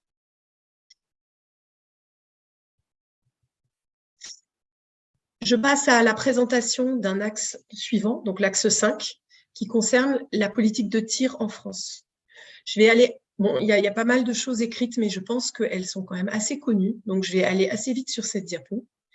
La partie supérieure de la diapo vous présente les principaux textes qui encadrent la protection du loup. Donc le loup est une espèce qui est strictement protégée en France par plusieurs textes de portée internationale. Donc international, européen, et qui sont ensuite retranscrits dans le Code de l'environnement et encadrés par un arrêté ministériel qui liste les animaux protégés, dont le loup. Sur la partie basse de la diapo, j'ai toutefois rappelé les critères de dérogation, puisque notre sujet, c'est le tir. La destruction d'un loup espèce protégée est strictement interdite, sauf dans certains cas. Et les cas qui sont prévus par les accords internationaux doivent cumuler 3 conditions qui vous sont explicitées ici. Donc la première, les tirs ne peuvent être mobilisés que s'ils ont pour objet de diminuer une atteinte à une activité économique importante, donc prévenir les dommages aux troupeaux. La deuxième critère cumulatif, il faut démontrer qu'il n'y a pas d'autre solution satisfaisante. Le tir est l'ultime recours. La réponse que l'on apporte, c'est la protection des troupeaux. Donc, en France, les tirs ne peuvent être octroyés qu'à des troupeaux qui sont protégés. Et dans des cas très particuliers, qui ne peuvent pas être protégés, mais ce sont vraiment des cas qui sont exceptionnels. Et enfin, le troisième critère, les tirs létaux ne doivent pas porter atteinte au bon état de conservation de la population. Alors, il est vrai qu'en France, la population est en augmentation. Pour l'instant, il n'y a pas eu de diminution. Mais néanmoins, pour répondre à ce critère, l'argument français, c'est de répondre avec un plafonnement annuel. Un plafonnement annuel qui est proportionnel à la population lupine. Et une fois qu'on atteint ce plafond, donc là, très concrètement, on l'approche en ce moment, et bien dans ce cas-là, les tirs ne sont plus possibles. Voilà, c'est une réponse. Ça permet ensuite que chaque autorisation, en elle-même, dans la mesure où elle s'inscrit dans ce plafond national, elle ne va pas en elle-même porter atteinte au bon état de conservation de la population. Une diapo pour rappeler donc comment ces règles sont transcrites en droit français, par deux arrêtés ministériels. L'un qui fixe les différentes limites que je vous présenterai après sur une diapo des tirs, et l'autre qui fixe un nombre maximum, le fameux plafond dont je viens de vous parler. Donc ce plafond, il est en France établi par ces arrêtés ministériels du 23 octobre 2020 à 19% de la population estimée. Donc la population étant estimée cette année à 921 loups, on arrive à un plafond de 174 pour 2022. Avec deux petites remarques. L'une, il y a une sorte de pré-plafond, c'est-à-dire un seuil intermédiaire à 17%. À partir de 17%, tous les tirs de prélèvement sont suspendus de droit. Actuellement, on est dans ce cas-là. Les tirs de prélèvement ont été suspendus parce qu'on a dépassé les 156 loups tués cette année. Deuxième chose, il est possible, par arrêté du préfet coordonnateur, de porter ce taux à 21%, mais uniquement pour des tirs de défense simple. Cette possibilité n'a pas été utilisée en 2020 ni en 2021. Et on ne peut pas encore répondre pour 2022. Je vous montrerai le graphique juste après. Les différentes règles de tir, donc on est sur une logique d'une approche graduée, proportionnée. Donc, en premier lieu, l'effarouchement. Dans la plupart des cas, l'effarouchement du loup à proximité des troupeaux, il ne nécessite pas d'autorisation. Il va en nécessiter quand on est dans des zones protégées comme les cœurs de parc ou les réserves naturelles. Ensuite, le premier étage, les tirs de défense simple, octroyés à un élevage protégé qui est placé dans une situation où il est soumis à prédation. Ces tirs de défense simple mobilisent un seul tireur. Si ces tirs de défense simple et la protection du troupeau ne suffisent pas à enrayer la prédation, et notamment pour les élevages qui connaissent 3 attaques de loups en moins d'1 an, dans ce cas-là, les éleveurs peuvent demander au préfet une autorisation de tir de défense renforcée et qui, là, permet de mobiliser plus de tireurs. Alors, jusqu'à 10, en général, on ne va pas jusqu'à 10 parce que les opérations de tir sont quand même complexes à monter quand il y a plusieurs tireurs pour des raisons de sécurité. Donc, toujours les tirs de défense, toujours à proximité du troupeau, toujours les troupeaux protégés, toujours les troupeaux exposés à prédation. Ces 3 conditions cumulatives systématiques. Et enfin, c'est la case de droite, les tirs de prélèvement, c'est-à-dire pas forcément à proximité du troupeau. Ce sont des tirs où on va aller en recherche du loup pour le détruire. Voilà, parce qu'on aura démontré au préalable que ce loup est responsable de dommages exceptionnels qui n'ont pas pu être enrayés par les dispositions précédentes. Voilà. En France, il y en a eu 4 d'autorisés cette année. Il y a eu un loup tué cette année en tir de prélèvement. Et puis, il y a un tir de prélèvement qui a donc été suspendu quand on a atteint les fameux 17%. Ça, c'est pour les données donc 2022. J'arrive à mon petit graphique. Est-ce qu'il y a le temps de... Julien, J'arrive à... Oui. En fait, ce qu'il y a, c'est qu'on ne voit pas ta présentation en plein écran. Donc, c'est oui, tout je petit, sais, mais en si fait. je me mets en plein écran… Je vais réessayer de prendre le partage d'écran puisque ça avait à peu près fonctionné chez moi. Je vais réessayer. Hein. Donc, voilà, parce qu'ils ne voyaient pas bien le… Oui, oui, je sais, je vois ce que tu veux dire, mais le problème, c'est que moi, pour le mettre en diaporama… Attends, non, mais je peux le faire, hein. Attends, mais c'est bon, je partage. Ok, si tu préfères. Ok. Ouais. C'est juste qu'il faut passer les diapos maintenant. C'est la suivante. Juste un dernier mot sur les tirs, Juliette, et après on va passer aux questions pour que tout le monde puisse parler. Voilà, donc ce graphe présente le nombre cumulé de loups tués en France, donc sur les 3 dernières années. La courbe jaune est celle de 2022. Donc, vous voyez, sur le plafond de 174, on est aujourd'hui à 163. Alors, pour votre information, là, on présente juste une courbe, mais derrière, il y a un travail qui est vraiment très, très important de suivi. À chaque loup tué, on est informé des conditions du tir, on a un compte-rendu du tir, on en vérifie la régularité, on le décompte, bien entendu. Ce décompte compte également tous les loups braconnés, dès qu'on en a connaissance. Et puis, il y a en France un système d'alerte qui est mis en œuvre pour pouvoir suspendre immédiatement tous les tirs dès qu'on atteint un plafond, que ce soit le 17% pour les tirs de prélèvement ou le 19%. Donc là, à partir de 168 loups, nous, on est d'ores et déjà prêts avec toutes les directions départementales des territoires de France, à chaque loup tué, à engager une procédure d'alerte pour que, quand on atteindra le plafond, tous les tirs soient immédiatement suspendus. Voilà. C'est un corollaire vraiment important pour démontrer qu'on est en capacité de gérer le plafond. Donc, du coup, je ne fais pas les dernières diapos il faut que je m'arrête là.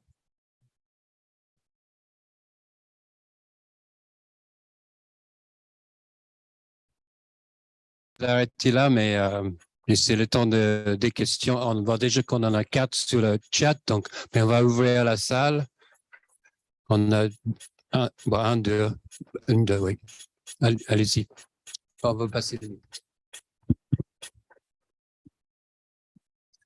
Voilà, je m'appelle Bruno Lecomte, je représente collectif L113, la carte PM, puis la coordination rurale pour aujourd'hui.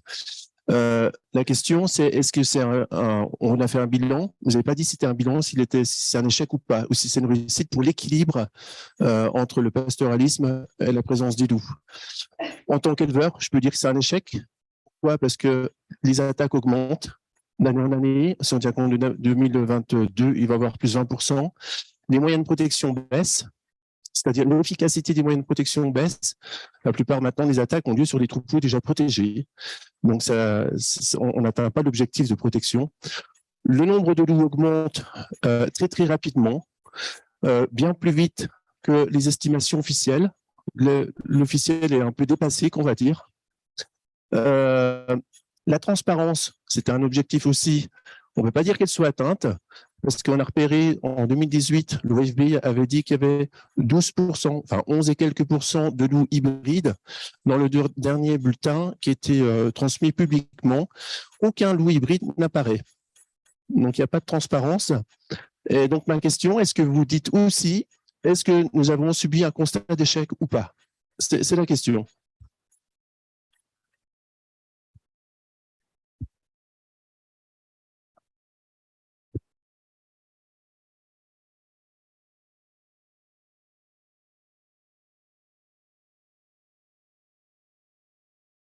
Est-ce qu'à l'Adréal, il y a une réponse? Sinon, peut-être en salle.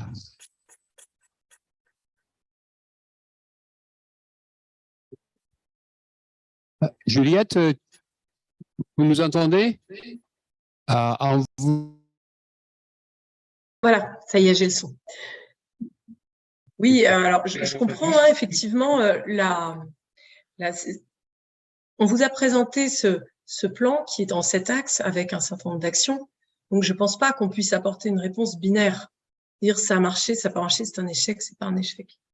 C'est sûr que la réponse, elle est forcément pondérée, elle est forcément nuancée. Alors, moi, ce que je constate, c'est que la population lupine a cru. C'est un des 2 objectifs du PNA. Donc ça, c'est plutôt une réussite. Voilà. La prédation, on avait réussi à l'enrayer sur 4 ans. Elle redémarre cette année. C'est vrai que ça, on ne peut pas s'en contenter, c'est clair. Et il est évident qu'il faut qu'on réussisse à la diminuer, à retrouver cette capacité, au moins la stabiliser, voire la diminuer. En termes de transparence, le préfet coordonnateur réunit les parties prenantes plusieurs fois par an et pour moi, il est extrêmement transparent dans à la fois les éléments de bilan, à la fois les éléments prospectifs à venir, les travaux en cours. Toutes les personnes membres du groupe national sont associées aux travaux en cours. Et enfin, en termes de transparence, alors c'est vrai que j'ai pas pu finir mon diapo, mais voilà, ça me permet de placer le fait que, en termes de communication, les éléments sont disponibles sur notre site internet. Alors, on peut pas tout mettre parce qu'on a une attention extrême qui est portée au respect des données privées. Donc, je vous l'ai dit, on manipule une base de données qui fait 4 ou 5 000 entrées et dans laquelle on a de la donnée privée. Et je peux vous dire qu'au niveau de l'ADREAL, on fait très attention à ça. Donc, on met sur le site internet tout ce qu'on peut mettre, mais dans ce respect-là, voilà, c'est une obligation. Donc, j'apporte cette réponse plus nuancée et je voudrais quand même dire que pour participer très souvent à ces groupes nationaux loups, les 2 préfets concernés, mais également les services, sont très attentifs aux remarques qui émanent du monde agricole et nous sommes tout à fait conscients que, étant les premiers touchés, ils ont à être les premiers entendus et c'est comme ça que le plan est géré.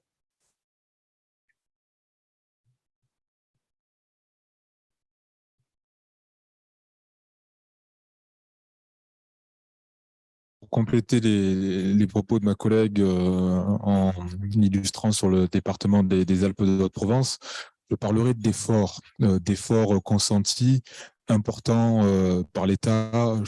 Je donnerai un seul exemple, c'est l'accompagnement, le développement de ce qu'on appelle les lieutenants de louveterie.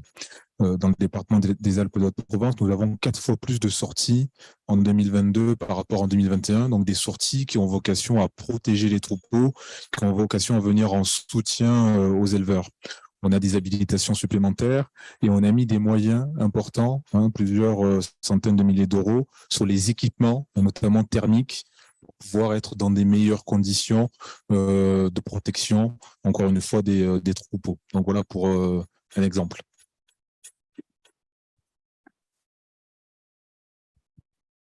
Bonjour à tous, Claude Font, représentant de la Fédération nationale ovine. Donc, je remercie par rapport à tous ces exposés. Je voudrais faire juste 2-3 points. Le premier, vous l'avez justement dit, c'est sur le financement des mesures de protection. Vous l'avez justement dit, c'est-à-dire à hauteur de 80% avec des plafonds par exploitation. Je voudrais juste rappeler que le monde de l'élevage participe aussi au financement des mesures de protection à hauteur, c'est une estimation, enfin, je ne sais pas si vous allez la valider, aux alentours de 8 millions d'euros, qui reste à la charge des éleveurs. Donc on voit aussi que l'État fait sûrement des efforts, mais les éleveurs aussi, le monde de l'élevage fait aussi des efforts, y compris financiers par rapport à cette problématique de prédation.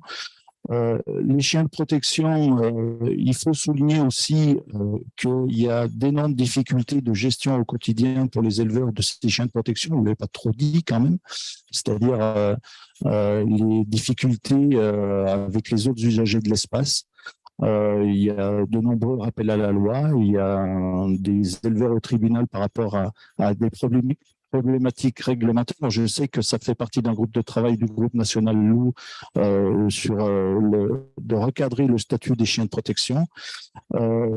J'en arrive à mes questions. Vous avez parlé du bon état de conservation du loup au niveau de ce PNA. Ça sera le même pour le prochain PNA. Comment est estimé ce bon état de conservation du loup au niveau national? Est-ce qu'il y a des réflexions aussi au niveau européen?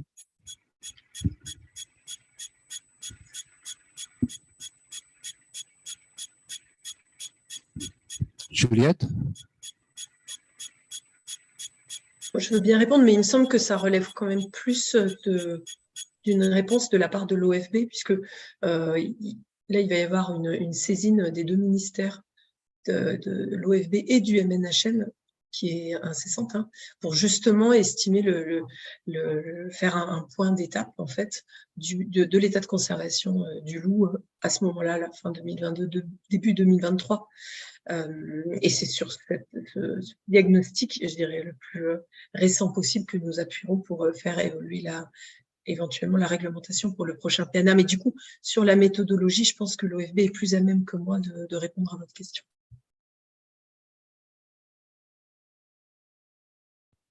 Parole à l'OFB. Oui, bonjour à tous. Christophe Duchamp de...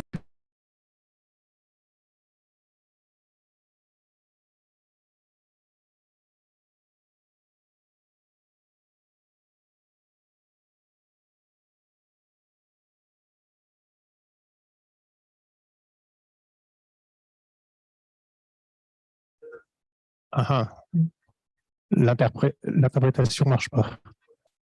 Bien, vous m'entendez? Est-ce que ça marche? Toujours pas? Oui, c'est bon? Tout marche? Non plus? Vous avez un problème de traduction dans les micros. En anglais?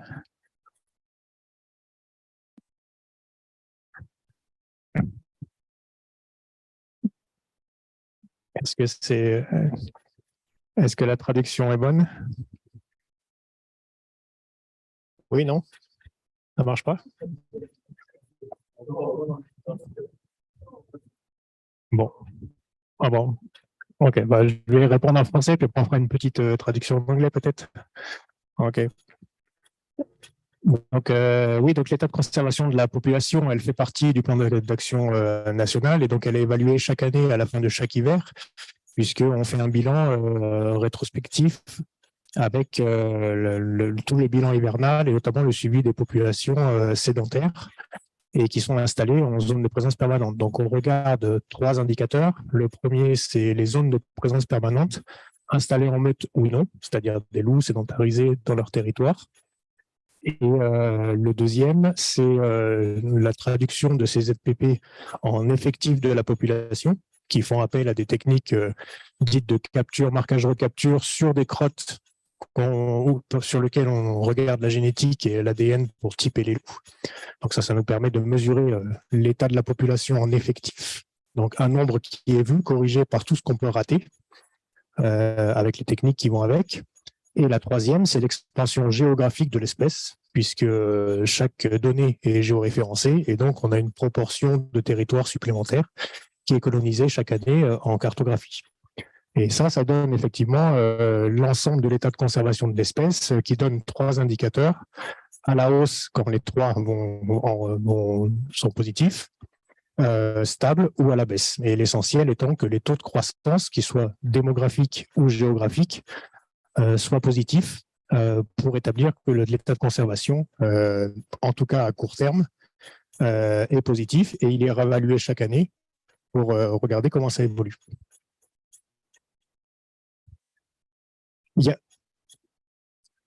Alors,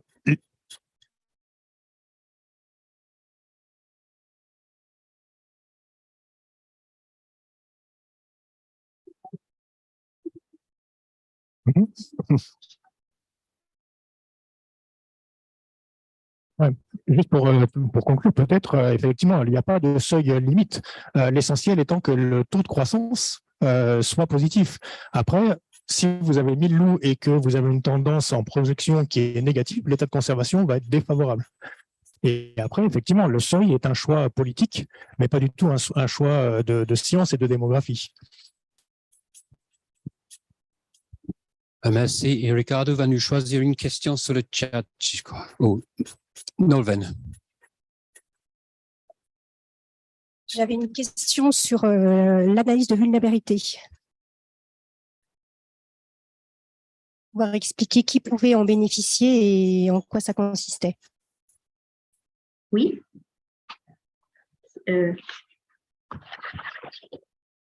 Vous m'entendez? Alors, l'analyse de vulnérabilité, en fait, l'objectif principal, c'est de prévenir la prédation. Donc, en fait, c'est un module complémentaire à un diagnostic pastoral. Donc, le but, c'est vraiment d'identifier les acteurs, les troupeaux, le territoire, établir un bilan de l'utilisation pastorale du territoire étudié, un bilan aussi de la présence du prédateur et de sa prédation sur le territoire. On analyse aussi la conduite pastorale et les caractéristiques du territoire vis-à-vis de la prédation potentielle.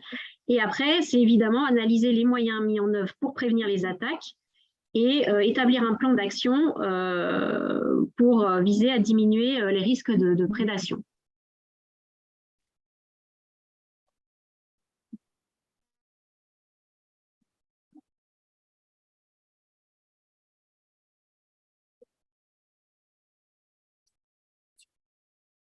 On va donc passer à la présentation suivante concernant l'Italie. Merci.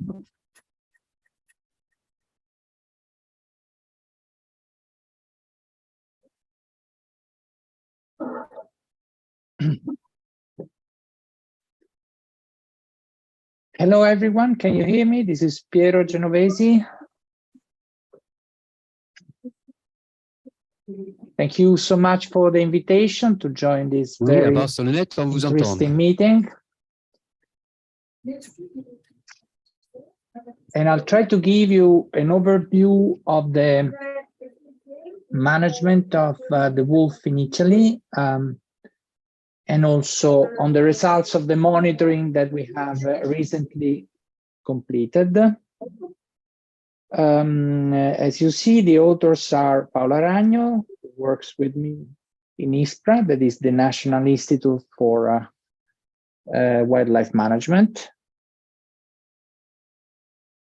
and Francesca Marrucco, that you all know, and Francesca coordinated with us the monitoring of the wolf in the Alpine region. So first of all, just to remind that, of course, the European legislation is the same as it was just described by Juliette Bligny in the previous presentation. But Italy has some differences with France. And first of all, Italy is quite a decentralized country. So the management of wildlife and monitoring of wildlife is mostly a responsibility of the regions and of the autonomous provinces, as well as national parks. In most cases, management actions require a technical opinion by our institute. And I will try to explain better how the system works.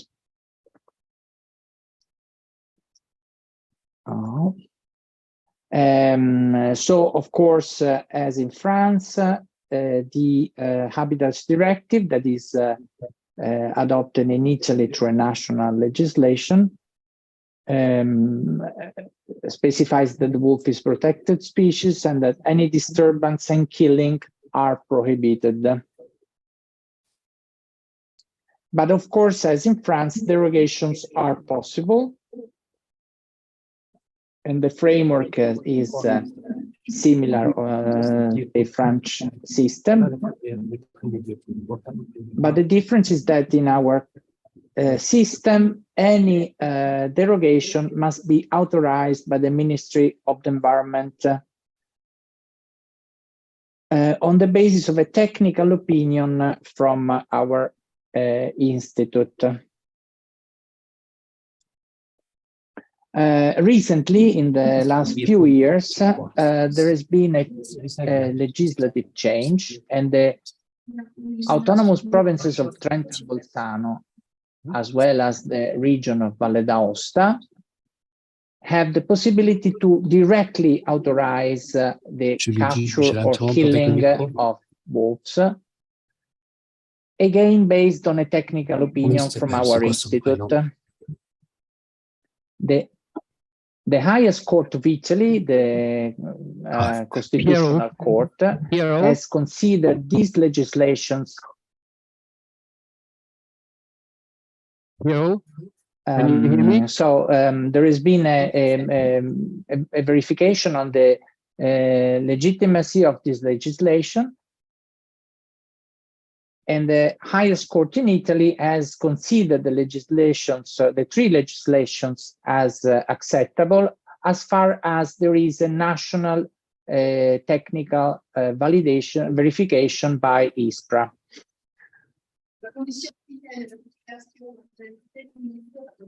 So in this case, but also in many other cases, the technical opinions issued from our institute are mandatory but not binding. So if decision makers at the local level decides to take a different decision, in theory they can do it, even if this is risky, because courts could open a case against such decisions. I won't repeat what has already been said, and you should all know about what are the basis of the European legislation in terms of motivations for derogations for the wolf, and also the criteria that need to be met, so serious damage, selective removal, and careful attention of the alternative measures, and an acceptable impact at the population level of the removal.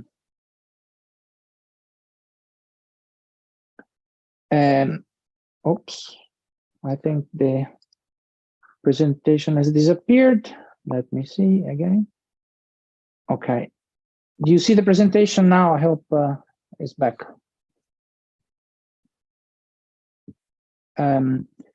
So as you can see now, there is a more recent guidance document from the European Commission that specifies more in details these elements. And again, this stressed the need for reasons behind the removal, the absence of satisfactory alternative, and a verification that the derogation is not detrimental to the conservation status of the wolf population.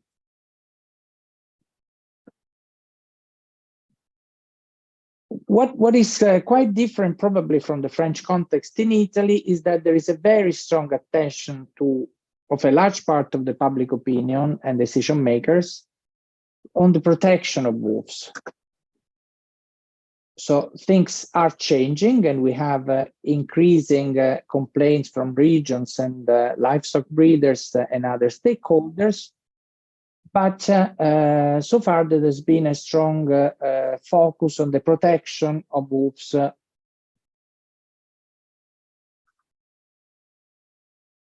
The action plan that was adopted 20 years ago excluded any removal of wolves. And since then, there has been a discussion with the regions to revise this approach. But so far, there has not been an agreement among regions, especially on the point of accepting the possibility to remove wolves. So the result of this discussion is that in Italy, no killing or removal of wolves has ever been authorized. Only one exception, a wolf that attacked a woman in the southern part of Italy a couple of years ago, has been removed. And even in that case, the animal was captured and put in captivity forever. It was not killed. Even the use of rubber bullets has been authorized only after some discussions, and it requires an authorization from the Ministry of Environment. So I'll give you now an idea of the numbers of wolves in Italy. We just completed the monitoring of the species in our country. As I said, the Alpine sample collection has been coordinated by the University of Turin within the Life Wolf Alps. And it has involved many NGOs, local institutions, regions, parks, and over 1,500 trained operators. The system required over 40,000 kilometers of transects traveled by operators. We collected quite a high number of samples, mostly scats, but also tracks, photo traps, and other data. And the distribution of the wolf has been ascertained in the entire Alpine arc. We identified a minimum of 124 reproductive units, or packs, or reproductive pairs. And the result of this monitoring could be compared to previous monitoring, and it has shown a rapid and quite significant increase in the number of wolves in the Alps that has doubled in recent years. And this is a numerical estimate of the overall population that is based on models and has confidence intervals. And as you can see, the largest population in the western part of the Alps, but we have a significant population also in the central eastern Alps. And in total, we have about 1,000 wolves estimated in the Italian Alps. We also did the national monitoring extended to peninsular regions, and we hired 20 experts that coordinated the activities at regional scale. We involved the forest carabinieri, many experts, many techniques from regions, national parks, provinces, and so on. 5 national NGOs have been supporting the monitoring, and almost 30 local NGOs has helped us collecting data in the entire peninsular region. So we distinguished an extensive sampling that has been done in a large part of the wolf range in Italy, and an intensive sampling in some pilot areas where we managed to estimate local density of wolves through capture-recapture methods using genetic data. So also in the peninsular Italy, we sampled over 40,000 kilometers. We used about 600 camera traps, and we collected 16,000 signs of presence, mostly scats. And in general, we managed to collect over 1,000 genetic samples for the analysis, and we managed to gather 348 unique genotypes. The data allowed us to estimate the distribution area of the wolf in the entire peninsula. And integrating this data, distribution and abundance models, we managed to gather an estimate of the overall population of wolves in peninsular Italy. And these are the results.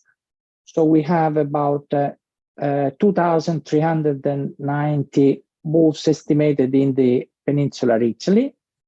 And we also ran the models joining the data from peninsular Italy and the Alpine region to estimate an overall estimate of 3,300 wolves for the country. So as you can see, the overall population ranges between about 3,000 and 3,600 wolves in the entire country. if you think that the Italian wolf population was almost extinct, we probably had about 100 animals in the 70s. You can see how the population managed to increase in these decades. The expansion of the wolf and increase in the number of wolves is one of the reasons why we see an increasing number of wolves also in urban areas, in anthropized, in areas with high levels of human presence. And so we are increasing numbers of cases where people are concerned for the presence of wolves. So we have, this is one video of one pack in southern Italy that learned how to prey domestic dogs. And we have several cases of dogs and cats killed by wolf in the city, in a small village. And even in this case, the only approach we could use was to capture the wolf and remove them, translocating them in a natural areas in a national park in the south. And we have more and more cases of wolves showing this kind of behaviors.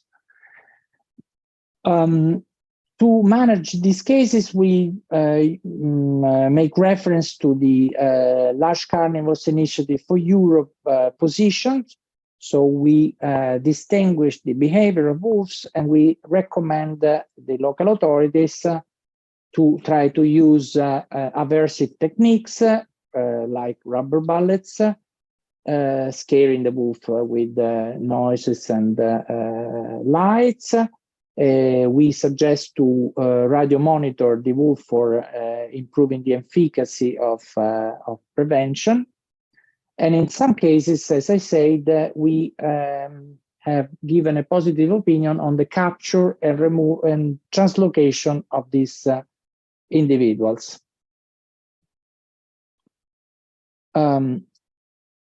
Another challenge that is increasing in Italy, of course, is the problem of hybridization with dogs. We don't have a credible national estimate on the hybridization, but we have collected data on the hybrids recorded during the monitoring program. And recently we had, for the first time, the observation of hybrids also in the Alpine region, where we consider particularly important and urgent to act in order to prevent the spread of this phenomenon. The national, but also the European legislation do not cover explicitly hybrids. We have a legislation on the management of stray dogs that is largely not applied, but also these legislations excludes any possibility of killing animals, stray dogs as well as those wolves as well. And we of course, make reference to the European recommendations and the guidance document that stress the importance to include hybrids in our legislation and our management policies, in particular, considering the removal of these animals to prevent impacts on the wolf population. Italy has raised the question to the Commission in 2017, and the Commission responded underlying the need to restore, to maintain a satisfactory conservation status of the wolf, and described the hybridization as a serious threat to wolf. So in general, there is a guidance to manage this problem, but the legal basis is still quite weak. In the cases of hybrids reported by the regions, regions have asked a technical opinion on the capture, sterilization, and release into the wild of these animals, also to permit the monitoring of these animals. And we have considered the permanent captivity of these animals as acceptable, but so far there has not been any request to shoot hybrids in order to prevent impacts on the bulldog population. For what concerns damage, also in Italy, we see an increase in the levels of damage caused by wolves. Also, in this regard, the Italian system is characterized by a decentralization of the management. So each region, each autonomous province, each national park has its own regulation. In general, it must be said that all damage should be compensated, and prevention measures should be incentivized. But the level of actual compensation or support to prevention depends very much from region to region. During the national monitoring scheme, we also collected data on the predation events. We compiled data of about 18,000 predation events, so about 3,600 events per year. We gathered information of over 40,000 livestock individuals preyed by the wolf, so an average of about 9,000 individuals per year.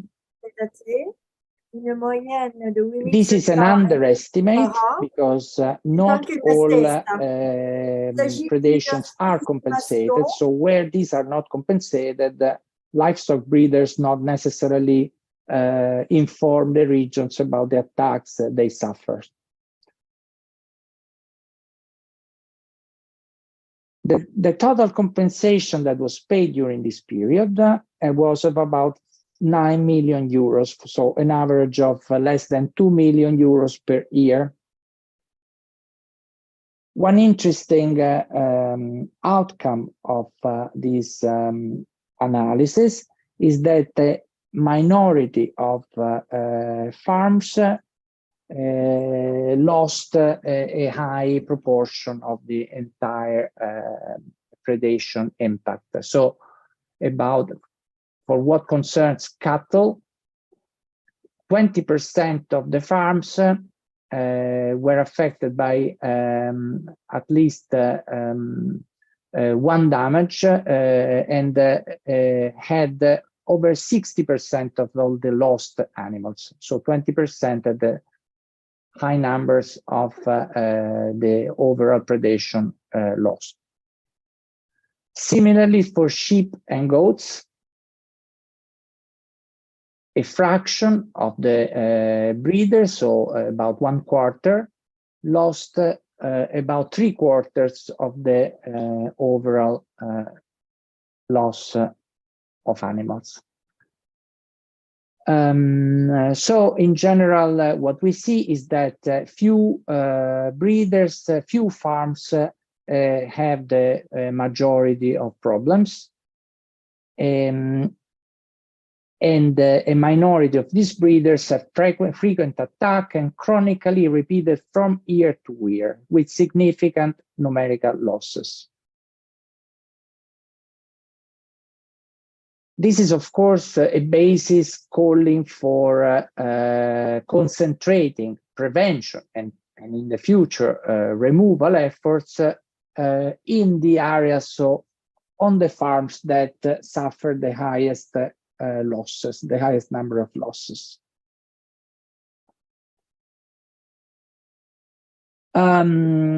We have serious challenges in our system. So first of all, there is this strong political discussion, not technical discussion, and this is involving the regions, the national authorities, but also stakeholders, NGOs, and the society. Even prevention measures as rubber bullets have been authorized only in a few cases and have been shown to be of limited efficacy. So just to give you an idea, in the case of the province of Trento, that has been attempting to use rubber bullets for over 2 years, there has never been a case where it was possible to apply rubber bullets for aversing conditioning of wolves. And this is the area where this technique is widely used for bears, so there is quite a good experience in the use of these ammunitions. In one case, in an experimental project in Veneto, one radiotagged wolf that preyed on livestock and showed some habituation to humans, the use of rubber bullets have shown a change in the behavior of this animal.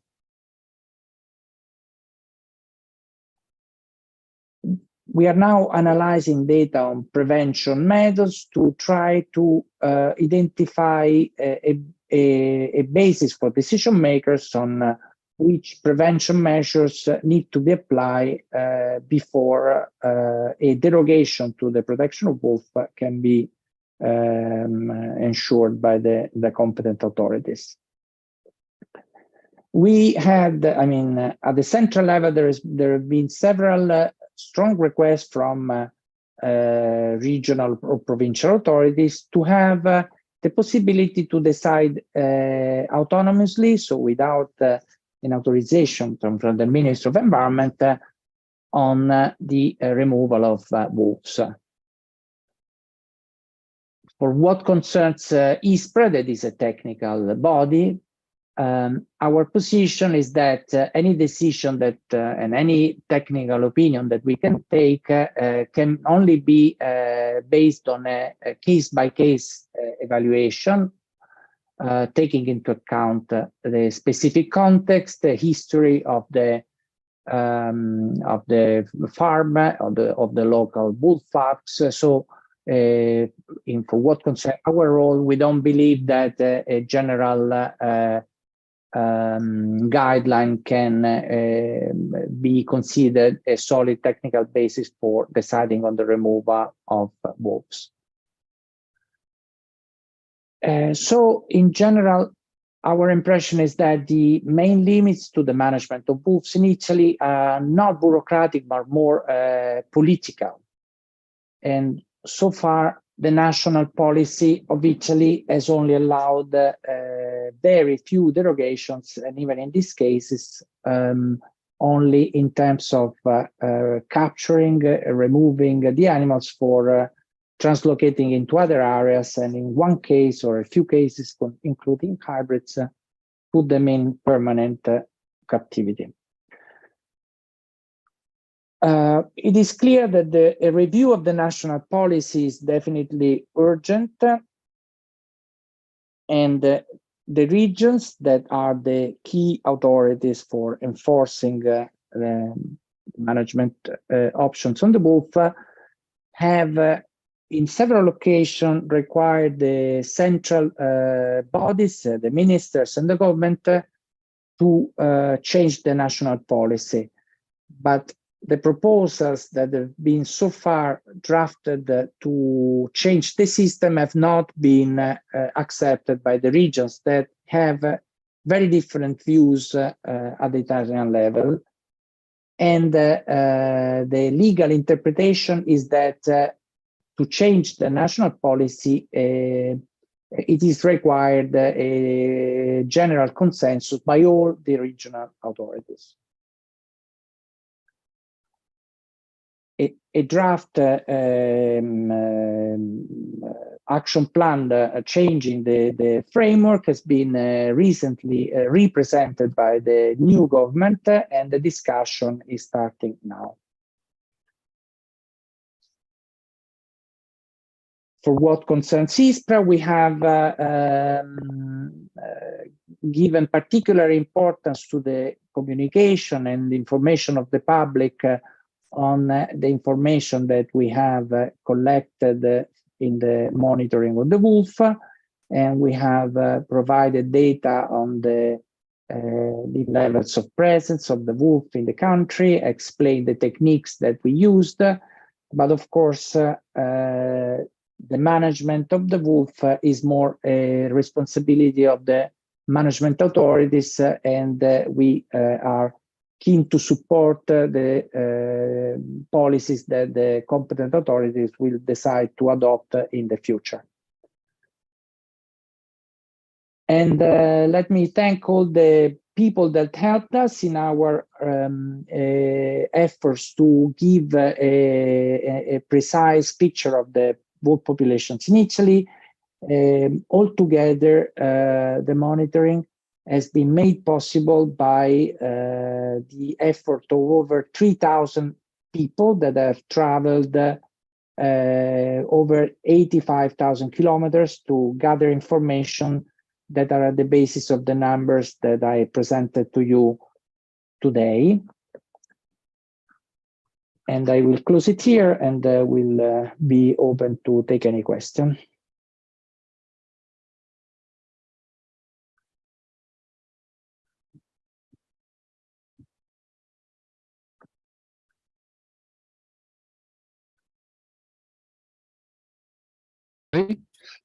We have two questions for you on the chat. The first one is,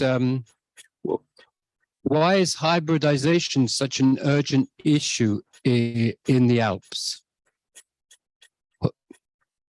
How can you defend that? This is, okay.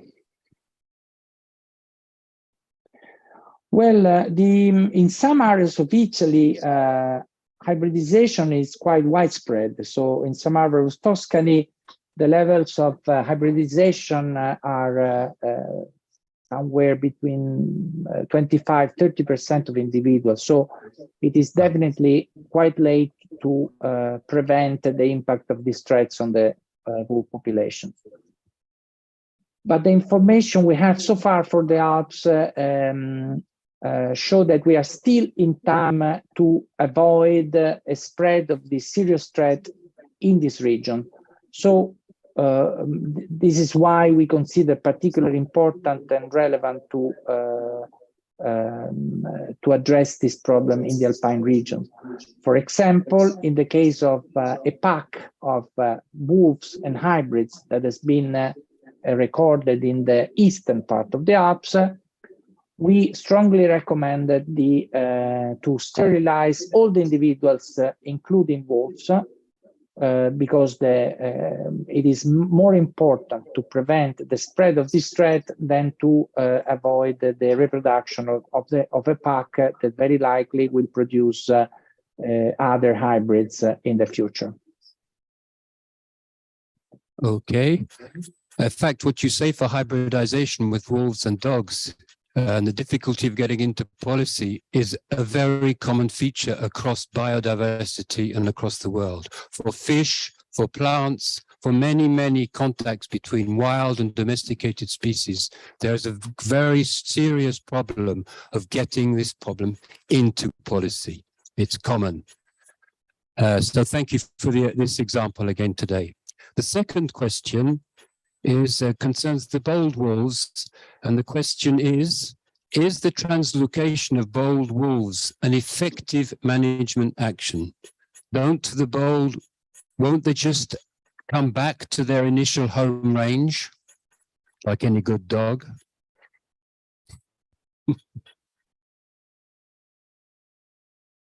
Now, this is definitely a very clever question, and of course, this cannot be the solution forever. We had cases where confident wolves that have been moved elsewhere did not come back to the urban areas where they were present and where they have changed their behavior. But of course, it's not always effective because wolves can represent similar behaviors in the areas where we move them. And it's also a method that is very costly, requires staff and time. So our impression is that in the future, we definitely need to find more effective ways to address this growing problem. Of course, as you can imagine, the predation on domestic dogs and domestic cats raised a lot of impression in the local communities, because this is, we are not talking of hunting dogs, but of domestic dogs close to our houses. So, of course, where these behaviors appear, the local communities are really see it as a big problem. Okay, and a third question again from the chat.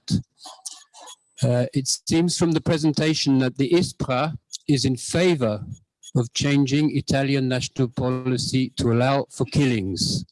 Is that your position as well?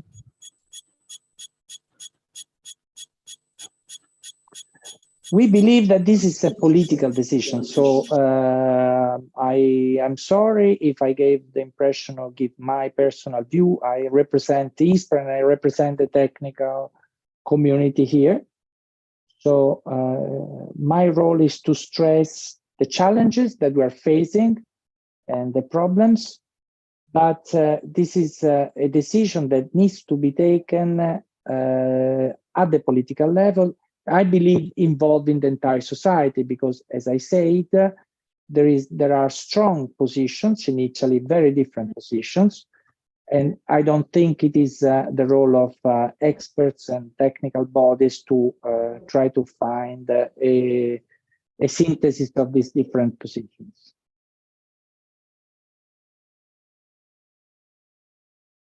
Okay, thank you. And there's one very small question in the room here. Comment expliquez-vous en Italie on arrive à 2300 loups et qu'il n'y aurait que 8000 animaux tués par an? Comment ça s'explique? Est-ce que tous les animaux prédatés sont déclarés?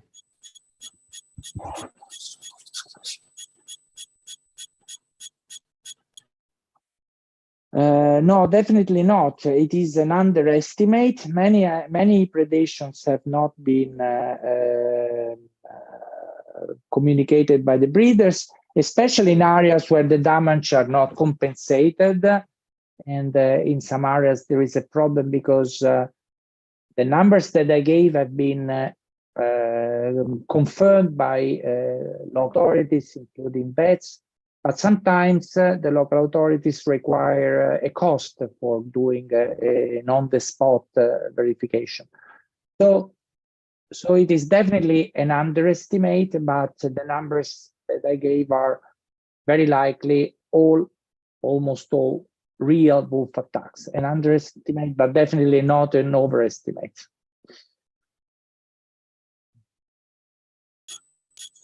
Okay, thank you very much, Piero. Very quickly. No, you need this. No, you need this. Very, very quickly, okay? Bonjour. Je travaille beaucoup en Italie et j'entends beaucoup parler des chiens divagants et avec un grand nombre d'individus. Vous n'en avez pas trop parlé en fait et vous parlez d'hybridation. Merci. Gilles Strécher, je suis guide naturaliste, photographe animalier, partenaire du parc du Mercantour.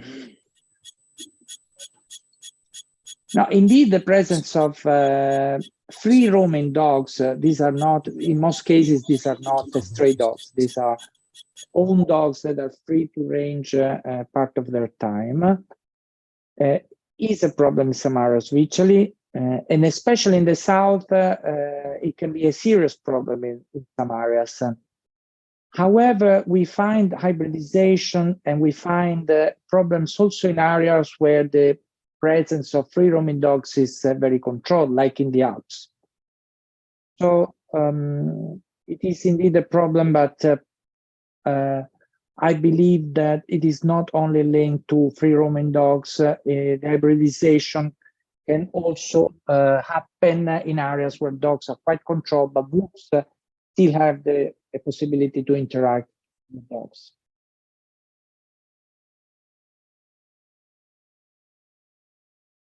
You were right on time. Donc, c'est la pause. So we have a pause till 4:35. 15 minutes. La pause, 16h35, on recommence.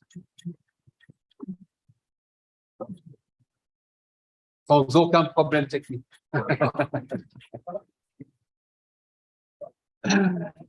C'est super, merci. Ouf.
Oui, je vais.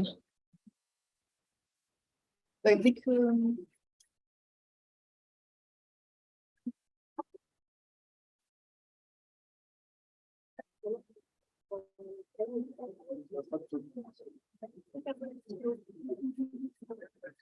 Je vous propose de vous installer pour qu'on puisse reprendre. Merci.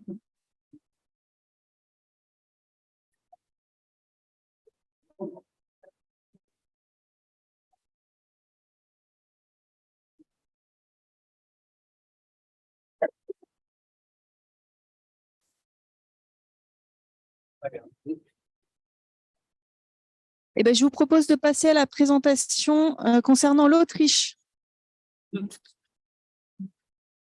Est-ce qu'il m'entend? Klaus, can you hear me? Yes, it seems to work. Okay, nice to meet you all.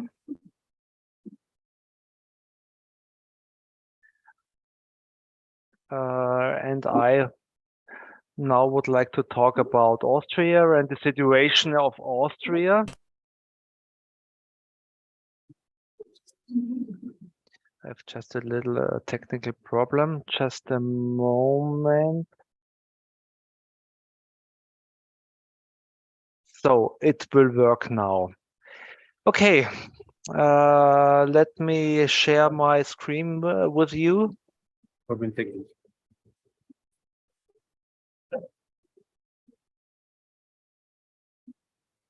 So now let's see here.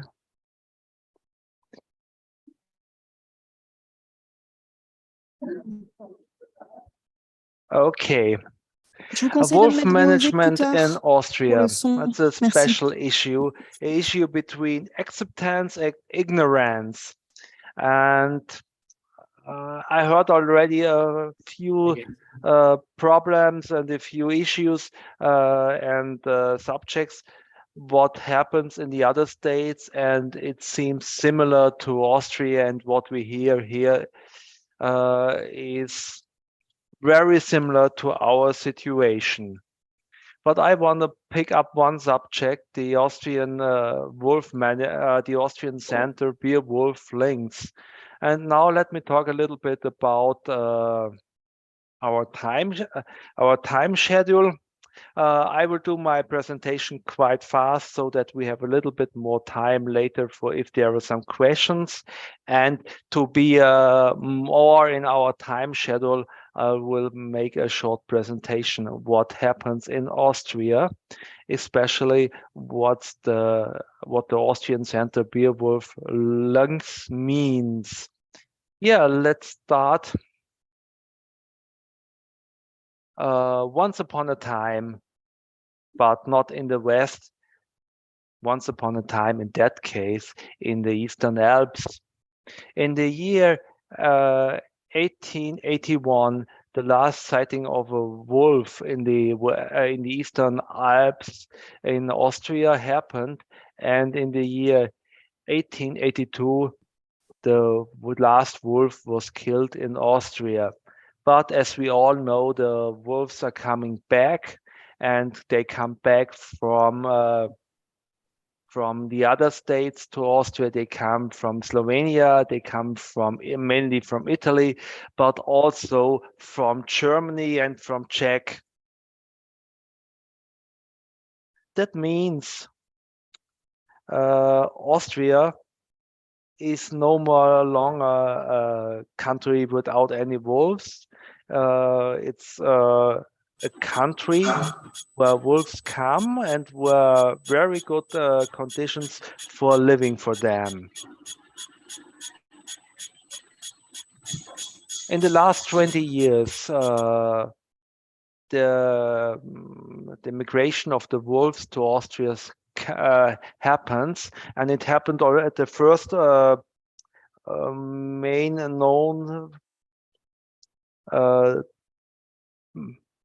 case was in 2022. There was one wolf shot because it was it was a poaching dog. In the years 2004 to 2015, we get several individuals all over Austria, but there was just a few, and it became more and more. And the first pack was in 2016 at the military training area. It's quite similar to Germany.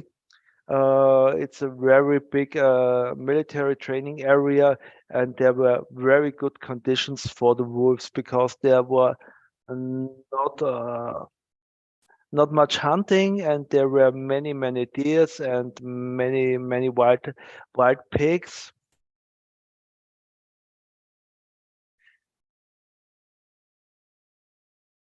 And yeah, it's going on.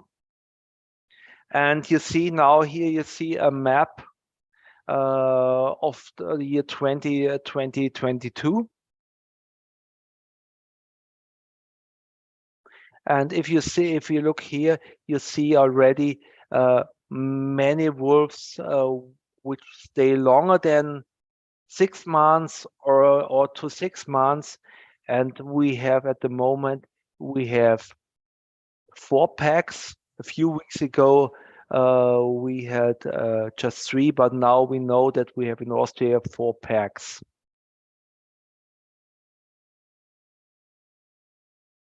The number of wolves of Austria, you see it here, it still grows. I show you nothing which is really different to other countries. And now we are about 40 wolves. You see here at the next, you see the new arrivals, and you see the green, which are from the year before. This is interesting because it seems that many wolves leave Austria. They just use it as a, I would say, for transit.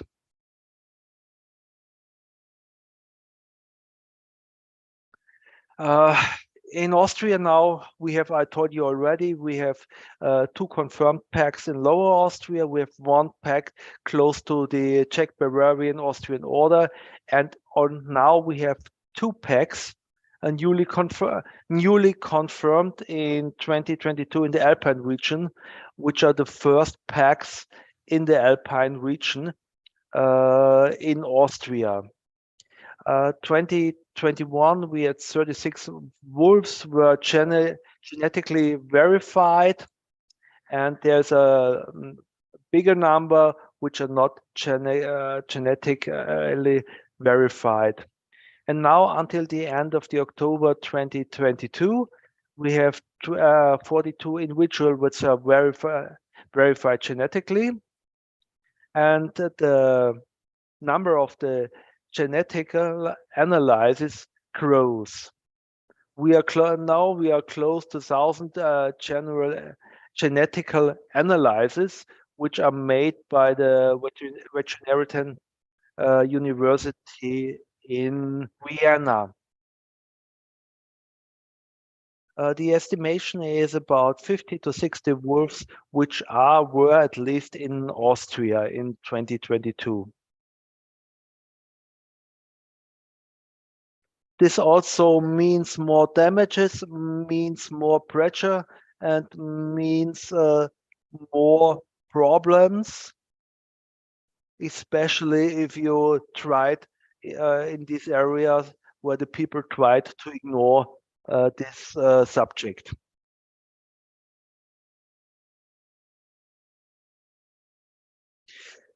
In 2019 was the year of the foundation of the Austrian Center Beer-Wolf Links,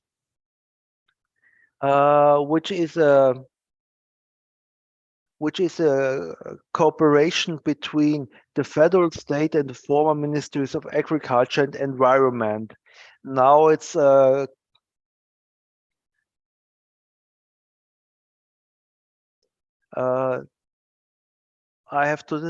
think I have to tell you about the state of Austria, which is also like Germany. It is divided in several in 9 federal states, and these states have also responsibilities, especially for nature and for agriculture, which means that we have in Austria 9 different laws for environment, especially for nature and for saving the nature, and 9 different laws for agriculture subjects. These states and these ministries organized an association which is independent of the legal jurisdiction and independent of the administration to deal with the problems and with the subjects that will come to Austria because of the predators.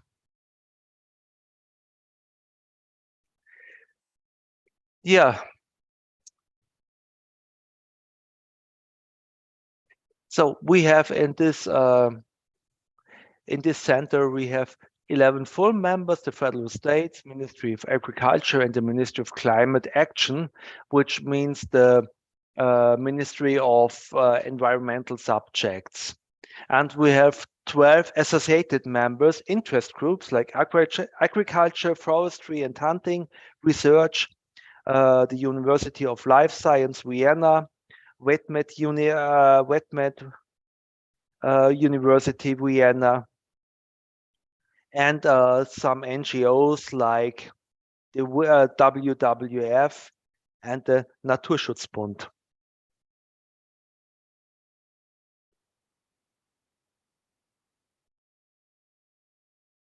What we are doing is try to deal with the problems and the conflicts. We try to support the administration in prevention, in dissemination,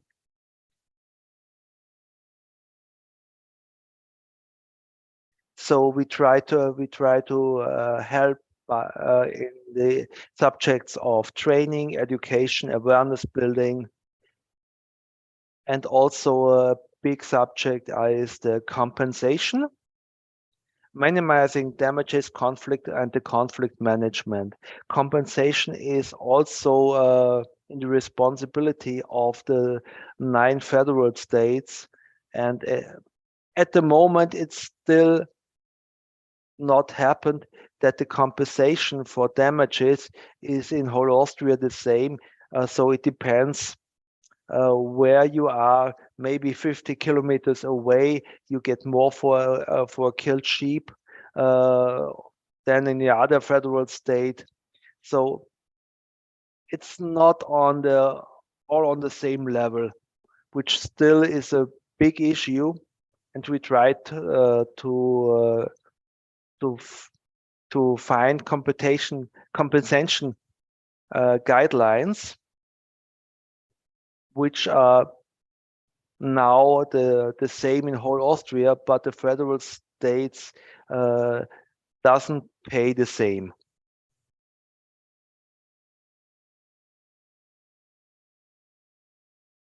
Yeah, coexistence is a dynamic but sustainable state in which humans and large carnivores are adapted to life in our cultural landscape. Human tolerance towards large carnivores and tolerance between different stakeholders are key mechanisms. So we at the moment have quite a lot problem with human tolerance, but that's not typical for Austria.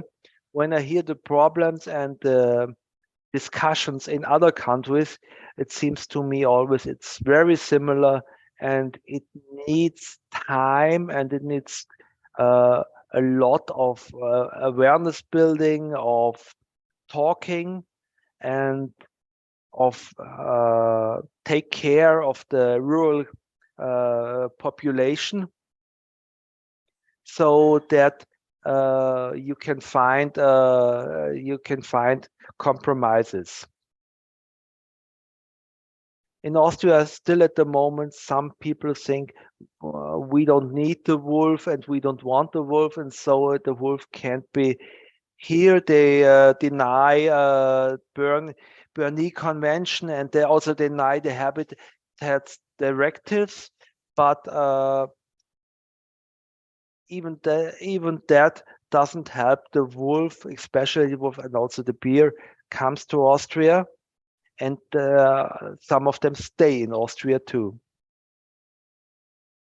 So coexistence at all has a scientific and a social component, and the social component at the moment is in Austria a very big subject, and one of the hardest jobs to do to find this acceptance. So in Austria, we have to make social and political decisions. They are necessary, and they are not in all federal states done.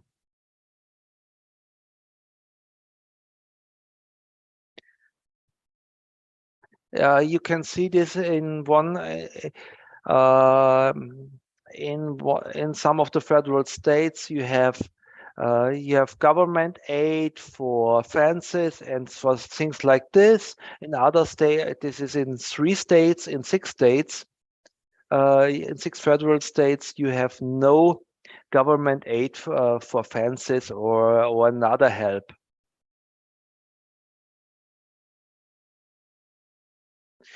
So another part of our work is scientific work. We are very close to the University of Veterinary, Vienna. We work together with the BOCO, AREC, Aviso, Acredea to design and to find a way for Austria.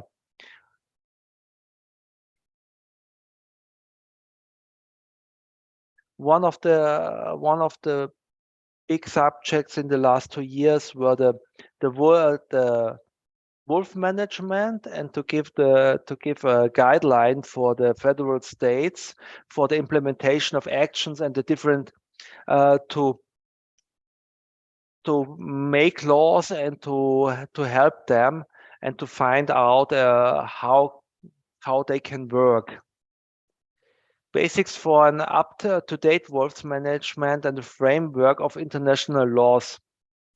were made in this wolves management.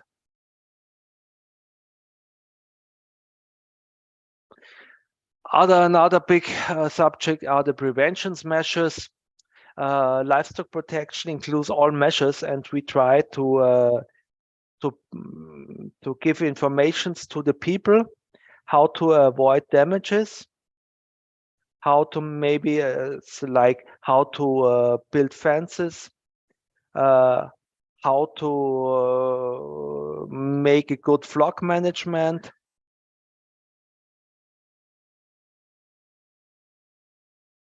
Livestock protection means also on the farm, but in the valleys and the lowland, and also in the mountain patches. So we have three big points where we should work, and the most problems we have with damages is about the mountain pasture, because there are not very many fences. That we have no livestock guardian dogs at the moment. It's nearly impossible to work with livestock guardian dogs in the mountains, because the laws at the moment, and these are state laws, not federal laws, are very strict, which makes it nearly impossible to work with these dogs. But we are working also on this subject to change that the working with livestock guardian dogs is possible.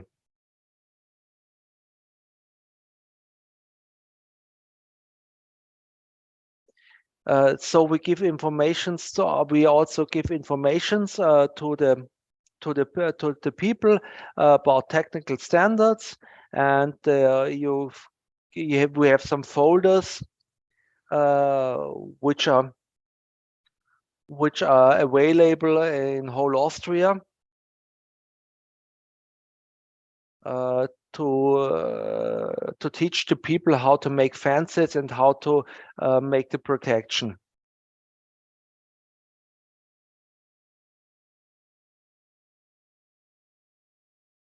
We also work together in some EU live projects, especially in the livestock project, which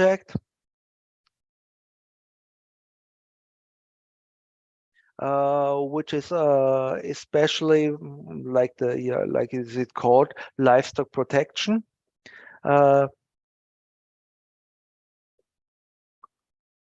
And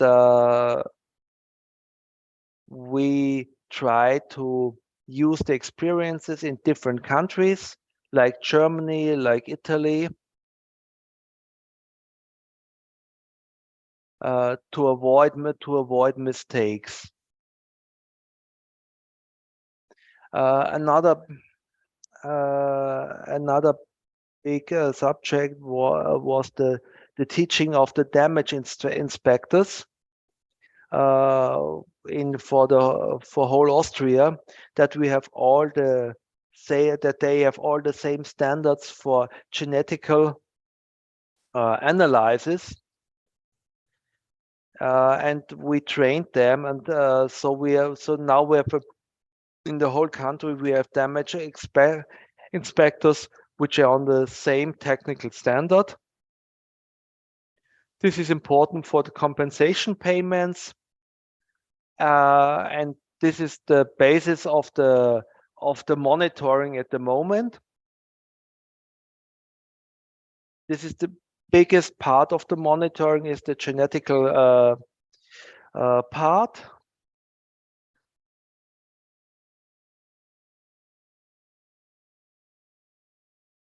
But now we try also to change the monitoring also on a bigger, in a bigger way, so that it's not only genetical.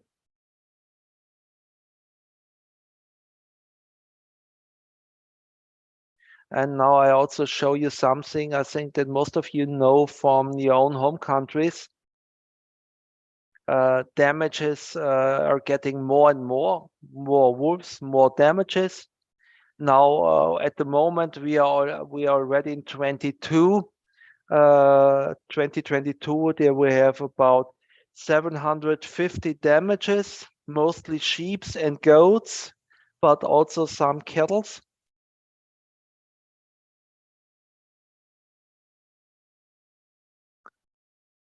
And this will become more and more.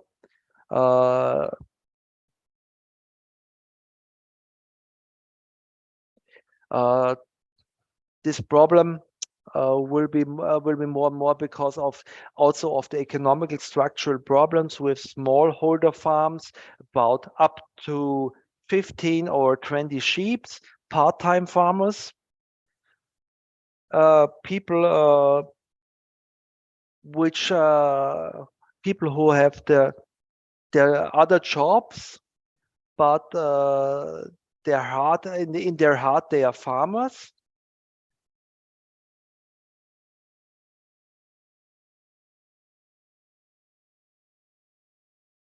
And also we trained agricultural workers which are focused on herding and alpine pastures. This is a pilot project we started already in schools, like the schools Grabenerhof. The basis is existing skilled worker trainings within the framework of curriculum of agricultural schools to train the young people. Maybe you know the things you have heard in school, you forget them at the moment, but if you need them, you still will remember for these things after years.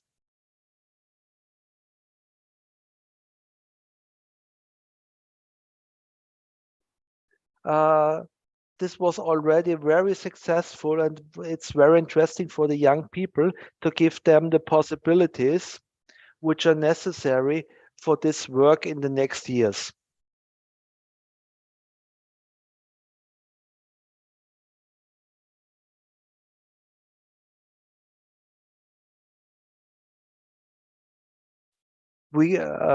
So you have a short overview about the curriculum. They got an introduction to alpine pastures and the management of the flocks, compulsory training, livestock protection, introduction of working with dogs, which is not very common in Austria. We have no tradition, especially with livestock guarding dogs.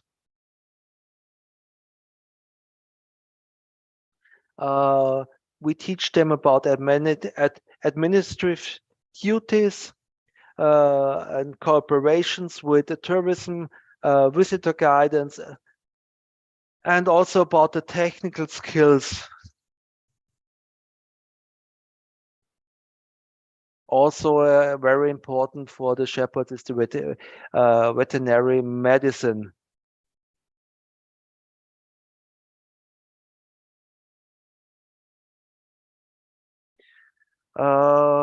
Within the LIFE project Wolf Alps EU, we made some special protection units.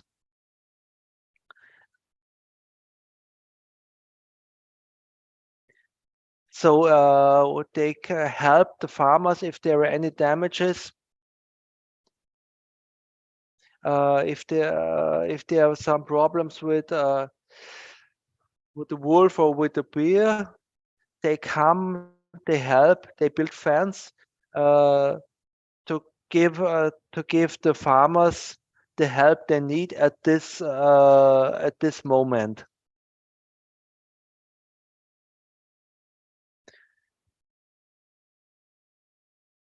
Yeah, into the future, what will happen in the future? There will be more wolves, there will be more bears, and there will be no work for the Austria, more work for the Austrian center. Yeah, especially, I think the most important thing is in the next years to help for the people to bring more acceptance to the country and to the landscape.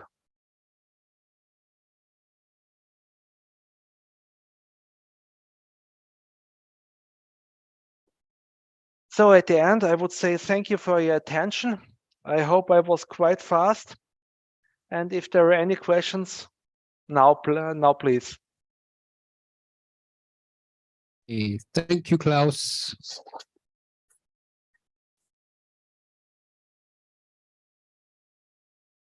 Personne lève la main dans la salle. Klaus, there is one question on the chat, which is why are the protective dogs not allowed in the alpine areas of Austria?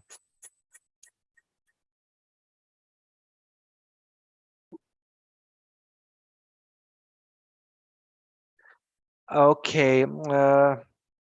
At the moment, sorry, just a moment.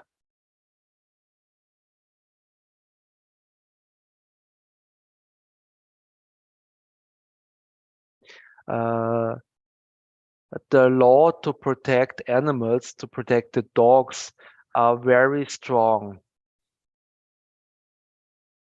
So you are not allowed to have a dog behind an electric fence.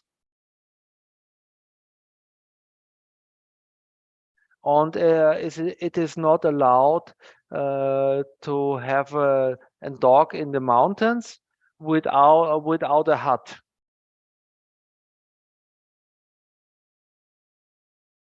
So this makes it nearly impossible at the moment, and it also depends on that we have no tradition of lifeguarding dogs, and we have at the moment no real definition of it. But at all we work, and now we have some government aids for guardian dogs, and now we are working on a special certification for these dogs, and I think it's just a question of time and of months that this will be that the law will be changed.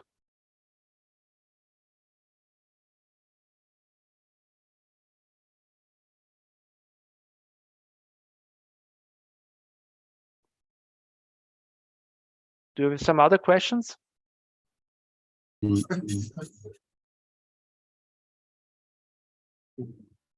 So, yes. Excuse me. There was another comment on the fact that it's about the non-allowance of dogs to guard the flocks. And with the comment that makes you very different from other countries.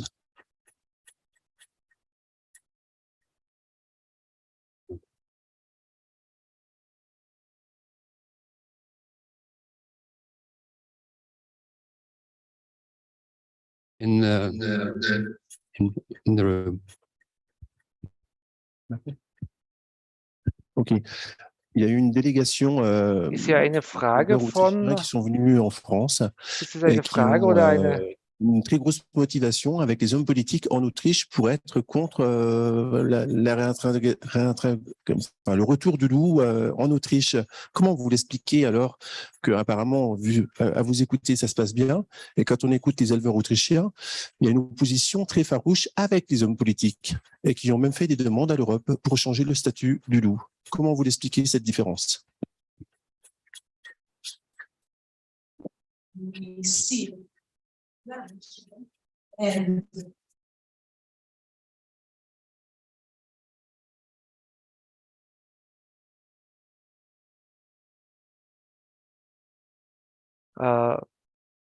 Yes, this is a political thing that happens, and there are many influences of farmer there are some special farmer organizations like also what happens in Switzerland, and they don't want to accept the habitat directives, and they want to change it. This is also I think this is a democratic possibility, and we will see if there are any changes or not.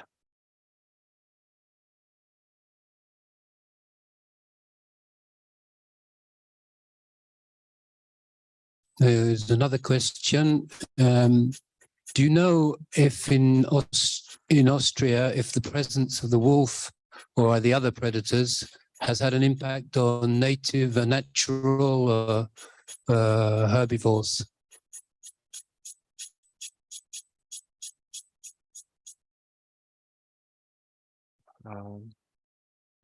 Yes.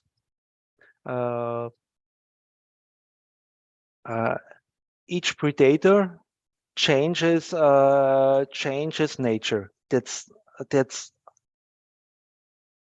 always in a way. But I think at the more we have decided in the Berne Convention and in the Habitat Directives that we will accept these changes.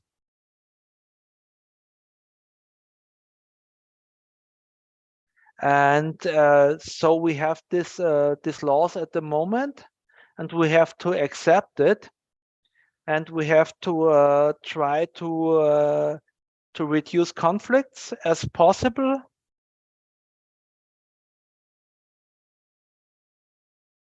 Okay, one last little question about the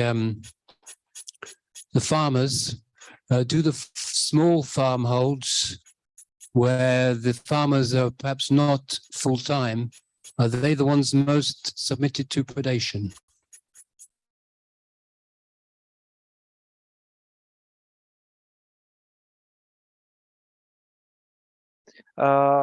Yes, but I would say we have about 80% of the small farmers.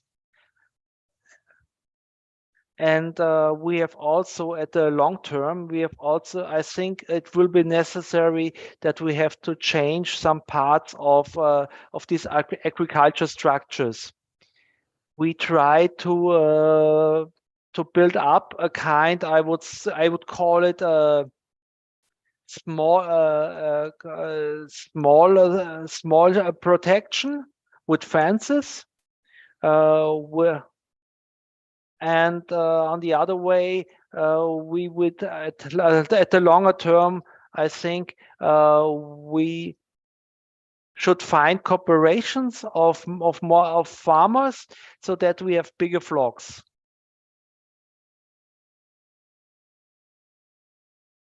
Okay, thank you very much for the very interesting talk. We will now move on to Slovenia. We have the team from Slovenia in the room with us today. Want to come to the front? Yeah.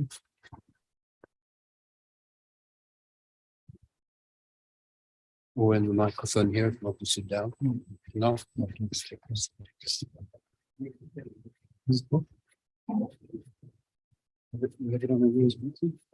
Books?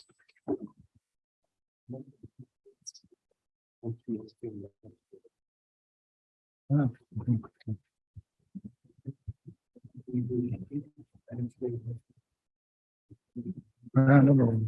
just to be sure that there's any information.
Of what was going on with the wolf in Slovenia.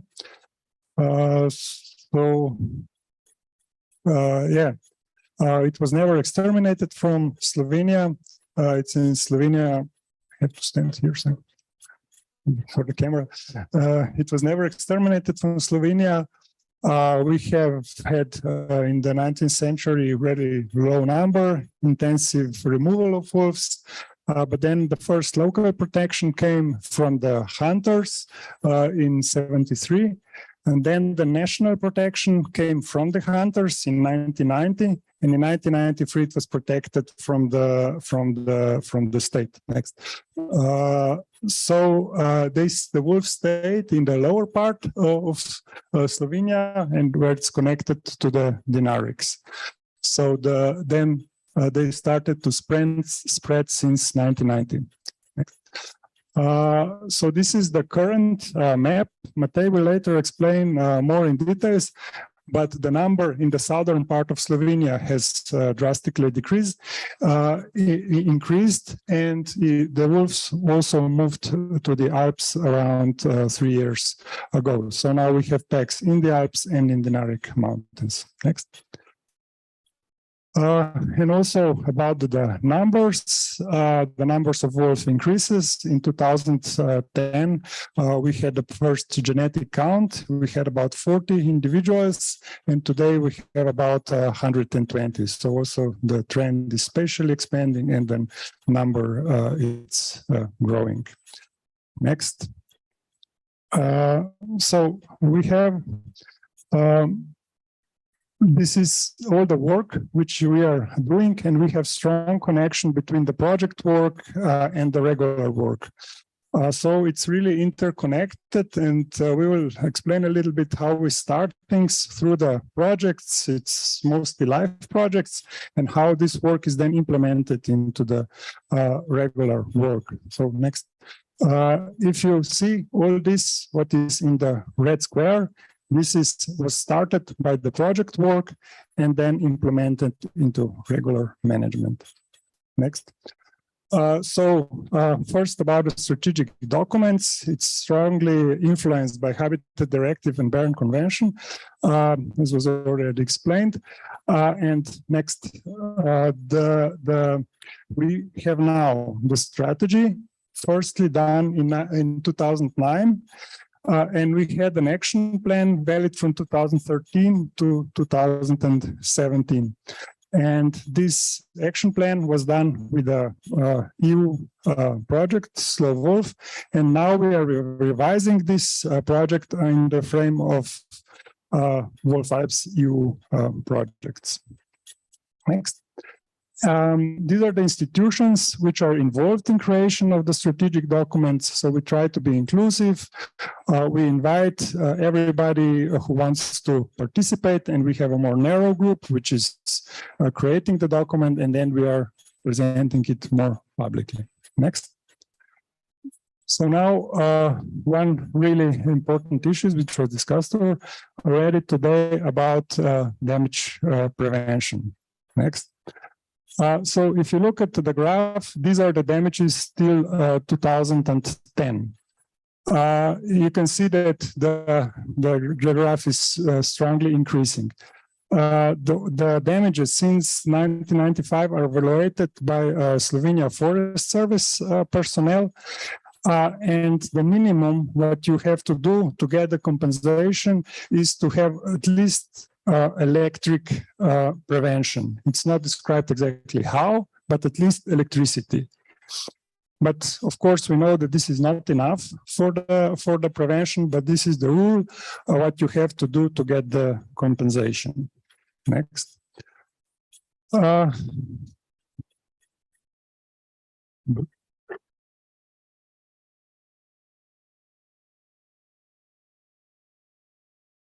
Okay.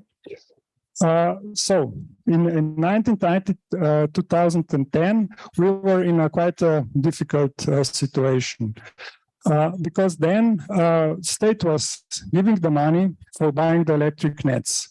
Farmers were using this a lot, and this system was established, but the damages were still growing really, really fast. And the state decided it is no use to do this. It's no use to give money for something that doesn't work.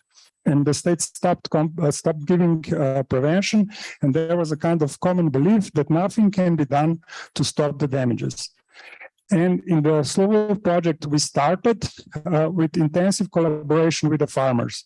We bought the electric nettings, which were 145 between 170 centimeters high.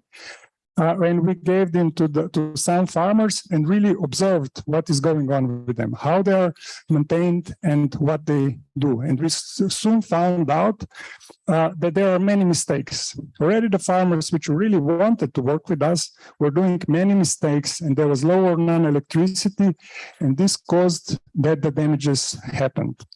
So we, with them together, improved the system. We took care that the really strong electricity is all the time in these electric nettings, and just with this, we stopped the damages. Next. So now what came into the system is that we work with the farmers regularly, and we have the control. So we have to go at least once per year to all the farmers and check if it's maintained properly. If it's not maintained properly, we tell them what is to improve, and then when they do it, we come again to see if everything is done properly. The main purpose of this is advising how they should work, but on the other hand is also control, because we have the possibility to take this prevention measures away if they are not maintained properly. Because if there is an electric net which is not working properly, this is like a polygon for teaching the wolves how to jump over it or how to cross. So we believe it's really not good to have electric nettings on the field which are not under strong electric current. Next. So this is the number, how many of these electric high electric fences are distributed among the farmers. On the left side is the sheep herders, and on the right side is are also other, because in our case it really goes hand in hand with the bear, because we also have about 1,000 bear in Slovenia, and prevention is given for the farmers and also for beehives and other property where bear can make the damage. Next. So about the working guarding dogs, we started with distributing dogs, but now what we support is we support the working lines of dogs. So we kind of help the people who have the guarding dogs to distribute them further, and they are the ones who are advising the farmers further on. It's not us mainly, it is the farmers who advise other farmers how to work. And we came to the conclusion that this is a good system, but the problem is because this is not supported by the state. This is currently just under projects, and we hope to bring it into the system as soon as possible. But electric nettings now are supported by the states with 80% of co-financing, but the dogs are not yet. Next. So what we do, basically we have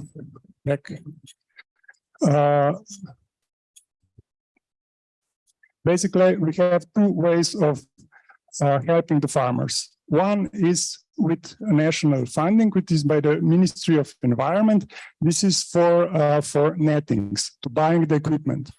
The other, with European Agricultural Rural Development Funds, we are giving the money for their work. So it's from two pillars. One is from the Ministry for Agriculture, one is from the Ministry for Environment. Next. This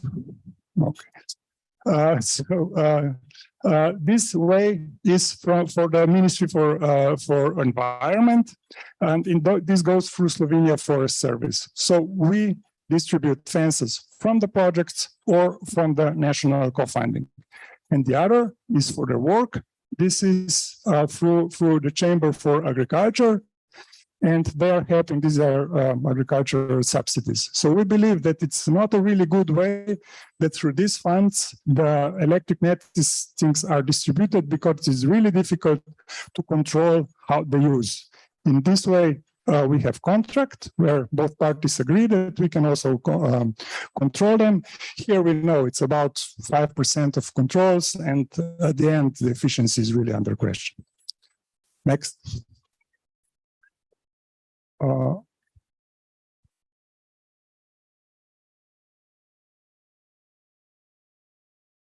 Okay, so this is the use of European Agricultural Rural Development Fund. So we have three ways. One is for shepherd, one is for dogs, and one is for high electric nettings. This is just for work, and you see the number of people using it. So the number is not high, but anyway, the trend is increasing. And we work together with the Agriculture Chamber, and now also they really started to promote it. So we believe this is the work on long term, that this will really come into the system strongly. Next. Okay, so this is the graph of damages. If you remember, in 2010, we had 40 wolves and 350,000 euro damages. Now we have 120, and we have about between 100 and 200,000 euro damages. So I believe we are the only or one of the few countries in Europe which has a strong decrease of the wolf population, and despite this, we managed to decrease the damages caused by wolf. Next. So this was about the prevention, and I continue with other things which we are doing. So adjusted management of prey species. This is especially good for increasing the tolerance by the hunters for the wolf. So concretely, Slovenia Forest Service is making the plans for ungulate management, and they need to be followed by the hunters. And quite strong fees are prescribed if they are not followed by the hunters. So what we want to do with this adjusted management is, if you have a wolf and you are not completely fulfilling your quotas, you have some tolerance. And the other thing is that wolf has got an impact on the structure. They prey more young animals and more females, especially with the red deer. And this needs to be taken into account, because our hunters don't like to shoot so much females. And if they have wolf, we say, okay, you have the wolf, so your culling quota for the females, for the female red deer is smaller. It's quite a complex system, but still the idea is, on one hand, to take into account the actual influence of wolf, and the second is to come closer to the hunters where they have a problem. We say, okay, what do you expect from us to do with the planning? And we try to incorporate this as much as possible. Next. Okay, this I explained. Next. So the other action which we are doing is prevention of poaching. We are doing this within the Life Lynx project. So it's a project about the lynx, but the responsible institution which is doing this are the hunters. It's the Hunter Association. So we believe this is the most effective way, because if the Hunters Association fight against poaching, we believe it is the most accepted among the hunters. And concretely, what they were doing, they were organizing the lectures for the police officers. And now we came to the conclusion that it's really important that we invite also public prosecutors and also judges, so that the whole line is closed. But now most of the education went to the police. Next. And on the other hand, to the people who come to some illegal killing on the field. So these are mostly hunters and Slovenia Forest Service personnel. So we educated them how to react if they find a potential illegal kill. It's quite important, because if you, for example, move this animal, then you have ruined all the proofs for the police, so they cannot do nothing. So you have to leave it there, and it was quite an important educational process, and we wrote into the hunting magazine just to explain how important this is if you want to really fight against this, and if you want to find who did the illegal act. Next. So about communication, I will go a bit faster through this, but I believe it's really important. And today in the presentations, I haven't heard much of this. So I was missing a little bit because this is, in my belief, talking to people is the most important thing. The other things are concrete, but if you explain, then you can also come to some conclusions. So what we have done in the recent years, one is a visitor center. Municipality was interested for this, and they created the visitor center. And the important thing there is they are explaining how to avoid conflicts. This is really important. And already last year in Corona year, they had more than 10,000 visitors. So really a lot of people come there and want to know what it is, especially the schools. Next. So we have within Slovenia Forest Service on Mašun, a forest house, which is smaller, but still with the same purpose to explain people how this coexistence works and what is the role of large carnivores in nature. So actually, why do we want to protect them? Why it's important to have this predator? Next. Yeah, through the Wolf IPCU project, we work quite some, we do quite some work in the schools. Next. And we have thematic platform with livestock breeders. With those people who are using the electric nettings, we meet and we discuss these issues. So they give us feedback, what works for them, what doesn't work for them, and to really, that we really develop what we want to do together with them, not alone. And when we do the strategic documents, of course, I already mentioned, we invite really everybody who wants to participate. Next. And the last thing are the volunteers. The volunteers help with monitoring. So first we have to teach them how to collect some samples, and the second thing is really important to give them feedback for their help, because without the feedback they don't participate in the future. So work with the volunteers is really important, and these volunteers are often also hunters. So this is kind of working with volunteers, hunters. Now, Matej will continue. Thank you, Rok. My name is Matej Bartol, and same as Rok, I'm working for the Slovenia Forest Service. I will continue with the presentation, starting with monitoring. Next. In Slovenia, we use several different methods for monitoring. Next. But not all are regularly used. On regular basis, we record the wolf signs of presence. We record the mortality of wolves. We sample all the dead wolves. We take the measures. And we also record the damage cases. This is done on the regularly basis.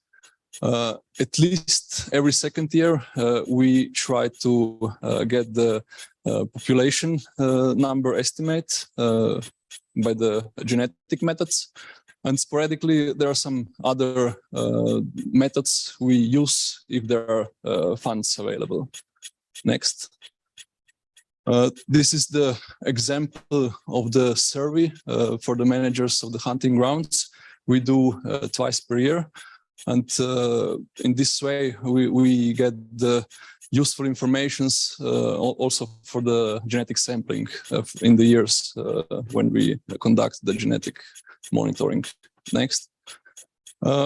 As Rok already mentioned before, the projects implemented several new useful methods into the regular management of wolves. And one of such is also the genetic monitoring, which was implemented in 2010 within a Slow Wolf project. And after the end of the Slow Wolf project, the Ministry for the Environment is funding the genetic monitoring, and it is done almost every year. So far, we conducted 6 seasons, successfully finished, and we are in the 7th right now. The Slovenia Forest Service is coordinating the activities, and you can see all other partner institutions which help us to conduct the the genetic monitorings. Next. When sampling for the genetic monitoring, we sample scats, urine, hair, saliva from natural prey, and we also use all the working samples from the damage cases of the saliva, which are being systematically collected when approaching the damage cases. All the sampling, or most of the sampling, is done by the foresters and professional hunters, which work for the Slovenia Forest Service. Also, the university staff, Triglav National Park, and some volunteers. And in the last season, we did 110 samplers collected at least one sample. And you can imagine that the whole group of the people who participated in this was even much bigger. Next. Through the analysis of the genetic samples, we estimate we calculate the minimum population size. Next. Next. We calculate the estimation of the population size using the recapture method. And why there are two lines? Because we do the correction for this just for the Slovenia, where we count all the animals from the packs which are detected on both sides of the national border, and we just take account the half of these animals from those packs. This is just for the management purposes. Next. We also do the kinship analysis. Next. Through which we want to follow what is happening with each of our packs. And here you can see nice example how the population is spreading spatially into the northwest part of the country. In 2019, we got the first 3 packs in the Alps, and since then we have the stable wolf packs in the Alps. Next. Besides that, we also calculate several other population parameters, and maybe one of the most useful most popular in the last few years is the detection of the wolf-dog hybrids, but I will speak more about that later. Next. One of the most important things we found out during all the years of monitoring is that it is one of the most crucial things to maintain a network of the field personnel and to keep the motivation high for the gathering all the samples, because they are crucial if we want to get good results. Therefore, we are doing the annual workshops for them. We are giving them feedback as regular as possible. And also some symbolic gifts showed really useful for keeping up the motivation, such as T-shirts or small backpacks or something like that. Next. Yeah, and one area where Slovenia service is also involved through the preparation of the expert opinions on the removal of the wolves is also removal of the individuals from the population. Next. Here you can see the detected wolf mortality in Slovenia in the last 20 and something years. You can see it goes from 0 up to 20. Next. And since entering the EU in 2004, we were using the system quite similar to the quota system. And then the Slovenian court said that this is not okay, and that we cannot use the derogation under the 16E anymore. And then the system changed significantly from 2019 on. Next. Since 2019, we started with much more targeted culling of the wolves from population. Next.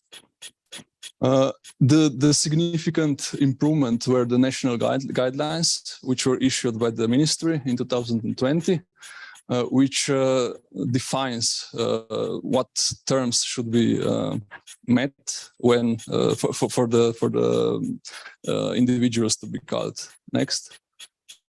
And then the guidelines says that at least 3 attacks should occur on large livestock by the same pack in consecutive 3 months.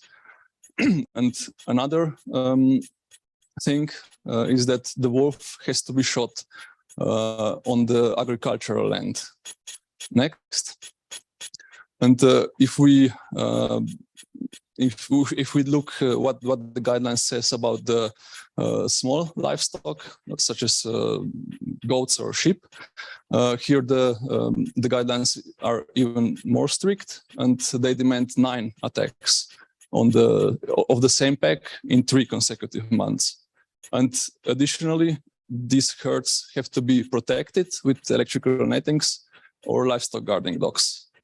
The only exception is the pastures on extremely rugged terrain where the fences cannot be set. Next. The bold wolves culling is also included into national guidelines, but it is direct guidelines from the LCAE are cited into these guidelines. So probably most of you know these guidelines, so I won't go into the details about this. Next. And the one really challenging chapter of the guidelines are also wolf-dog hybrids. This is the issue or the challenge of the past few years in Slovenia. Next. Where in 2019, the first F1 litter, wolf-dog litter, was detected in the north of Slovenia, in the Kamnik-Savinja Alps. Next. Following in 2009 and on, there were several permissions for hybrid removal issued for this region. Next. And after that, 6 individuals were successfully removed. And this example we can now take as a good practice example, because at the moment we don't detect any more hybrids in this part of Slovenia. Next. But already in 2020 we detected the male hybrid with the female wolf in the far northeast area of Slovenia, border area with Italy. Also for that area, some permissions for removal of the animals were issued, but we were not that successful there. Next. So far, we just caught 2 individuals there, but 2 litters were already detected there in 2021 and 2021 and 2022. So this year. The reason behind is because probably most of the time the pack is on the Italian side. And the another reason is that the territory of the pack in Slovenia is in really hardly accessible terrain. So these are the 2 reasons. We'll follow, or we'll see what will happen to this pack in the future, but now we cannot say much about it. Next. And this is my last slide. I showed the permits issued from 2019, and you can see that the execution of the permits, it's quite low, less than 50%. And the reason behind this that the limitations are really strict. So we really want to target the problematic animals and really try to solve the problems this way. This is it. So thank you. Yeah.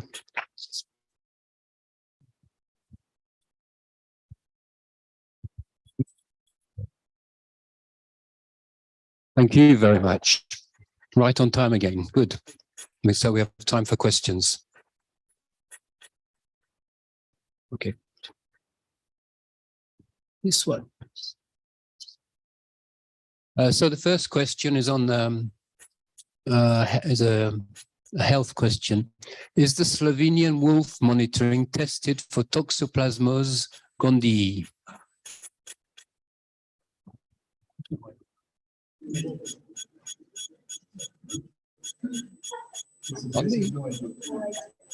Oh, no idea. The dead animals. Dead animals. Next question, where am I? Do you think it would be feasible or desirable to involve stock breeders or shepherds in the monitoring program?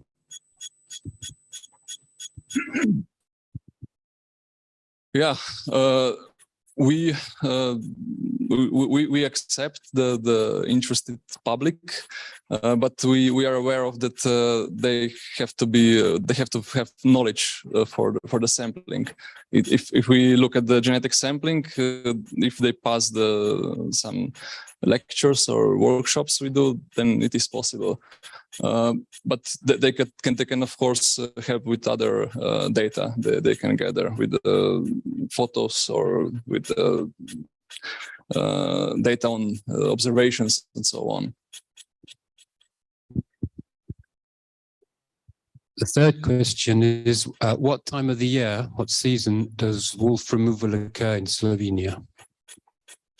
The permits are issued over the whole year, but of course the easiest, the part of the year when it's the easiest, when it is easier to call the wolf is during the winter time, because you can track the wolves.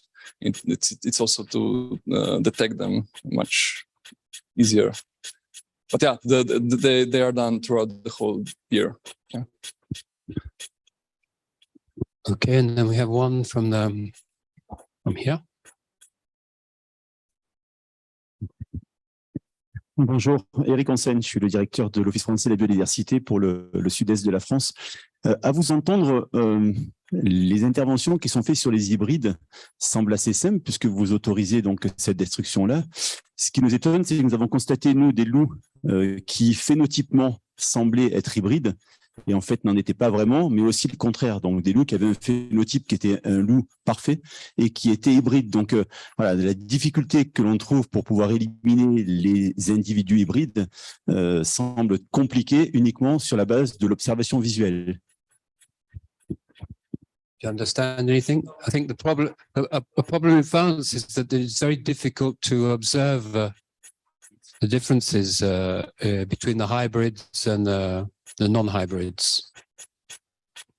Do you have a similar problem?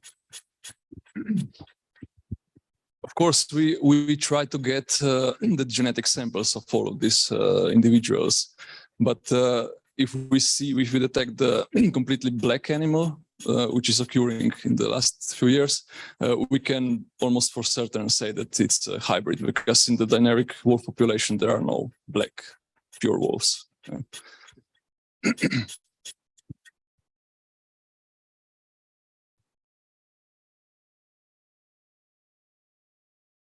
Okay, well, we'll go back to the chat.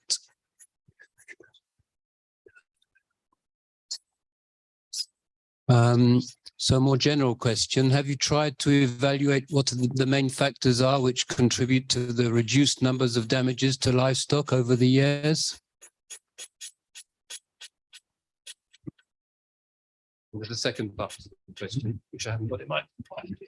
So the key thing here is intensive work with the farmers and the control.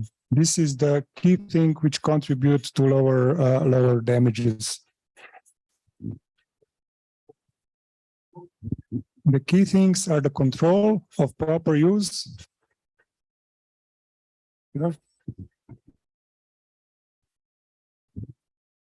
Yeah, and just to finish, can you hear? Just almost. And the other thing is what we started to implement is the higher electric nettings. because the wolf learned how to jump over the 1 meter high in many cases, or overcome. We don't know exactly how. And then when we started with distribution of higher electric nettings and intensive taking care that this is really used properly through this measure, I believe this is the key that we came to the reduction of damages. Yes. And the killings as well.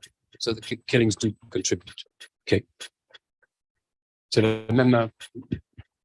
Je comprends pas parce que on a eu le responsable agricole slovène qui est venu la semaine dernière en France et qui nous a expliqué l'explication de la baisse du nombre d'animaux tués était due par le nombre d'exploitations qui a baissé suite à ces attaques où les éleveurs, ils ont arrêté leur exploitation. Et donc, il exagérait à dire, quand il n'y aura plus d'éleveurs, le taux de réussite de protection sera de 100% parce qu'il n'y aura plus de bêtes à attaquer. Et l'explication des éleveurs est différente de la vôtre.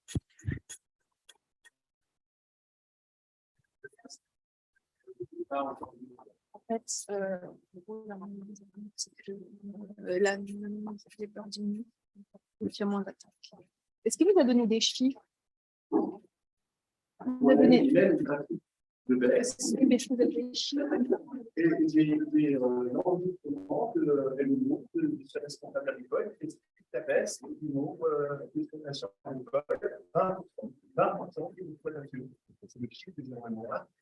20% des exploitations dans les zones adaptées ont arrêté leur exploitation. 20% of the farmers have abandoned their right. So 20% of the farmers have abandoned their activity, and it's not because of the protection in France, in whatever region.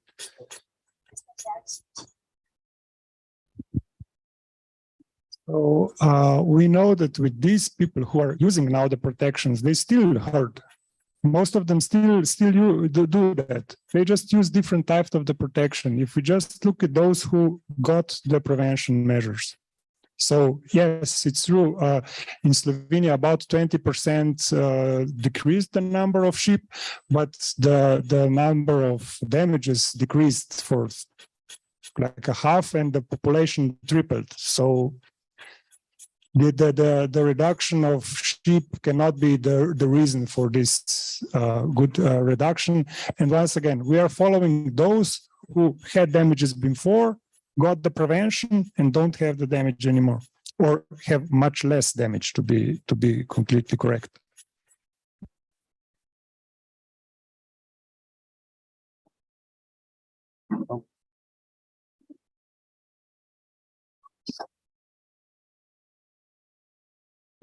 Okay.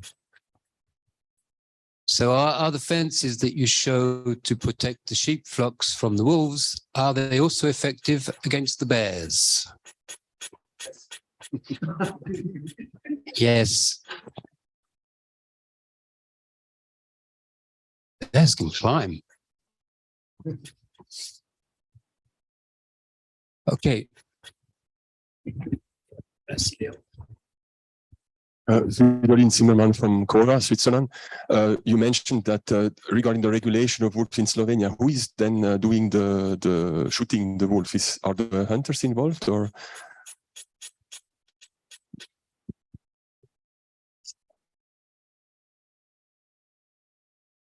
Yeah, the permission is granted to the local manager of the hunting ground. So some of them are managed by the state, and some are managed by the hunting clubs. Yeah.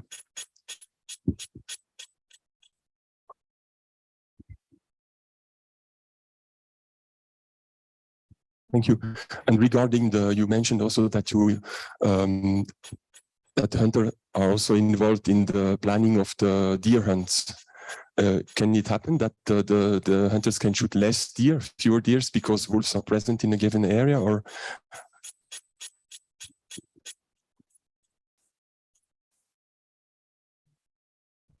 I mean, the key thing is are the two things which I mentioned. One is adoption of the structure, which is because we have really prescribed, you can shoot, I don't know, this number of red deer older than 5 years, and this number between 5 and 2 years, and this number which with the lower age, and this number of females. So it's really detailed.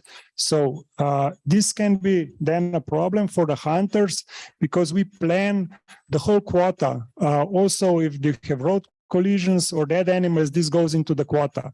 So one concrete example, if you have 2 stags for the hunters and one is eaten by the wolf, then if you would follow the rules, you wouldn't be allowed to shoot 2 anymore. And, in the hunting ground, having 2 adult stags is a big issue, which one, who gets it, when, and so on. So we try to adapt and say, for example, okay, if one is eaten by the wolf, you can still remove 2 as planned. So these are certain things which are a benefit for the hunters so that they don't have a problem with the management and with the rules. And they benefit. In the other hand, they benefit from having a wolf through this because they have to remove less young animals and less females. So, and they don't like to shoot so many young animals and females. They want to go more for the stags. So this is kind of short, but this can be an own presentation for 20 minutes to really explain what it's about. Maybe this for the managers of the hunting grounds, it's not enough to just detect one wolf, one single wolf. There has to be constant presence of a pack for at least two consequent seasons. After that, they can get these benefits, not before. I think we have one last question.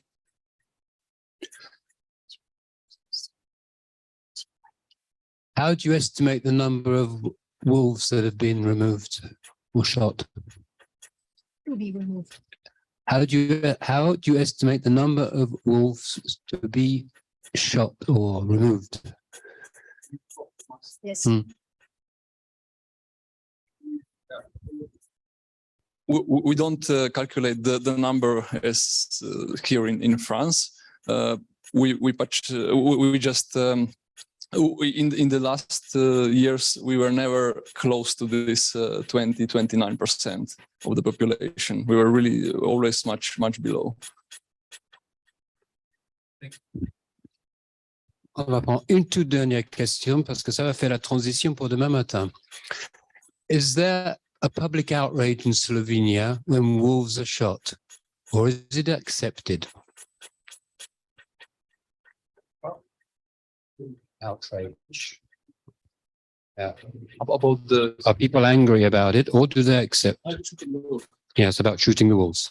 Of course, there are especially some NGOs are really loud, fighting against that, and that's why I mentioned before the court said that we cannot do it anymore under or through the derogation 16E anymore, and that's why we changed the system, and we now approach with really target the conflict animals and the hybrids, just because of this loud NGOs. Yeah.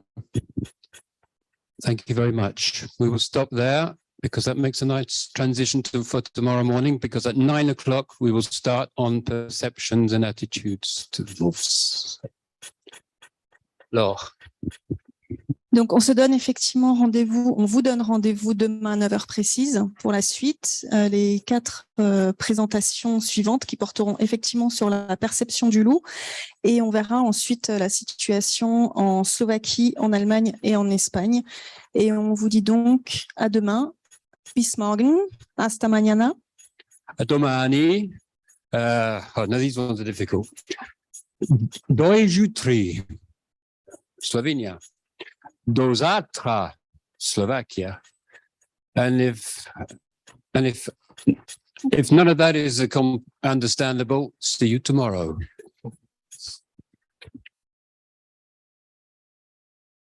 Juste un,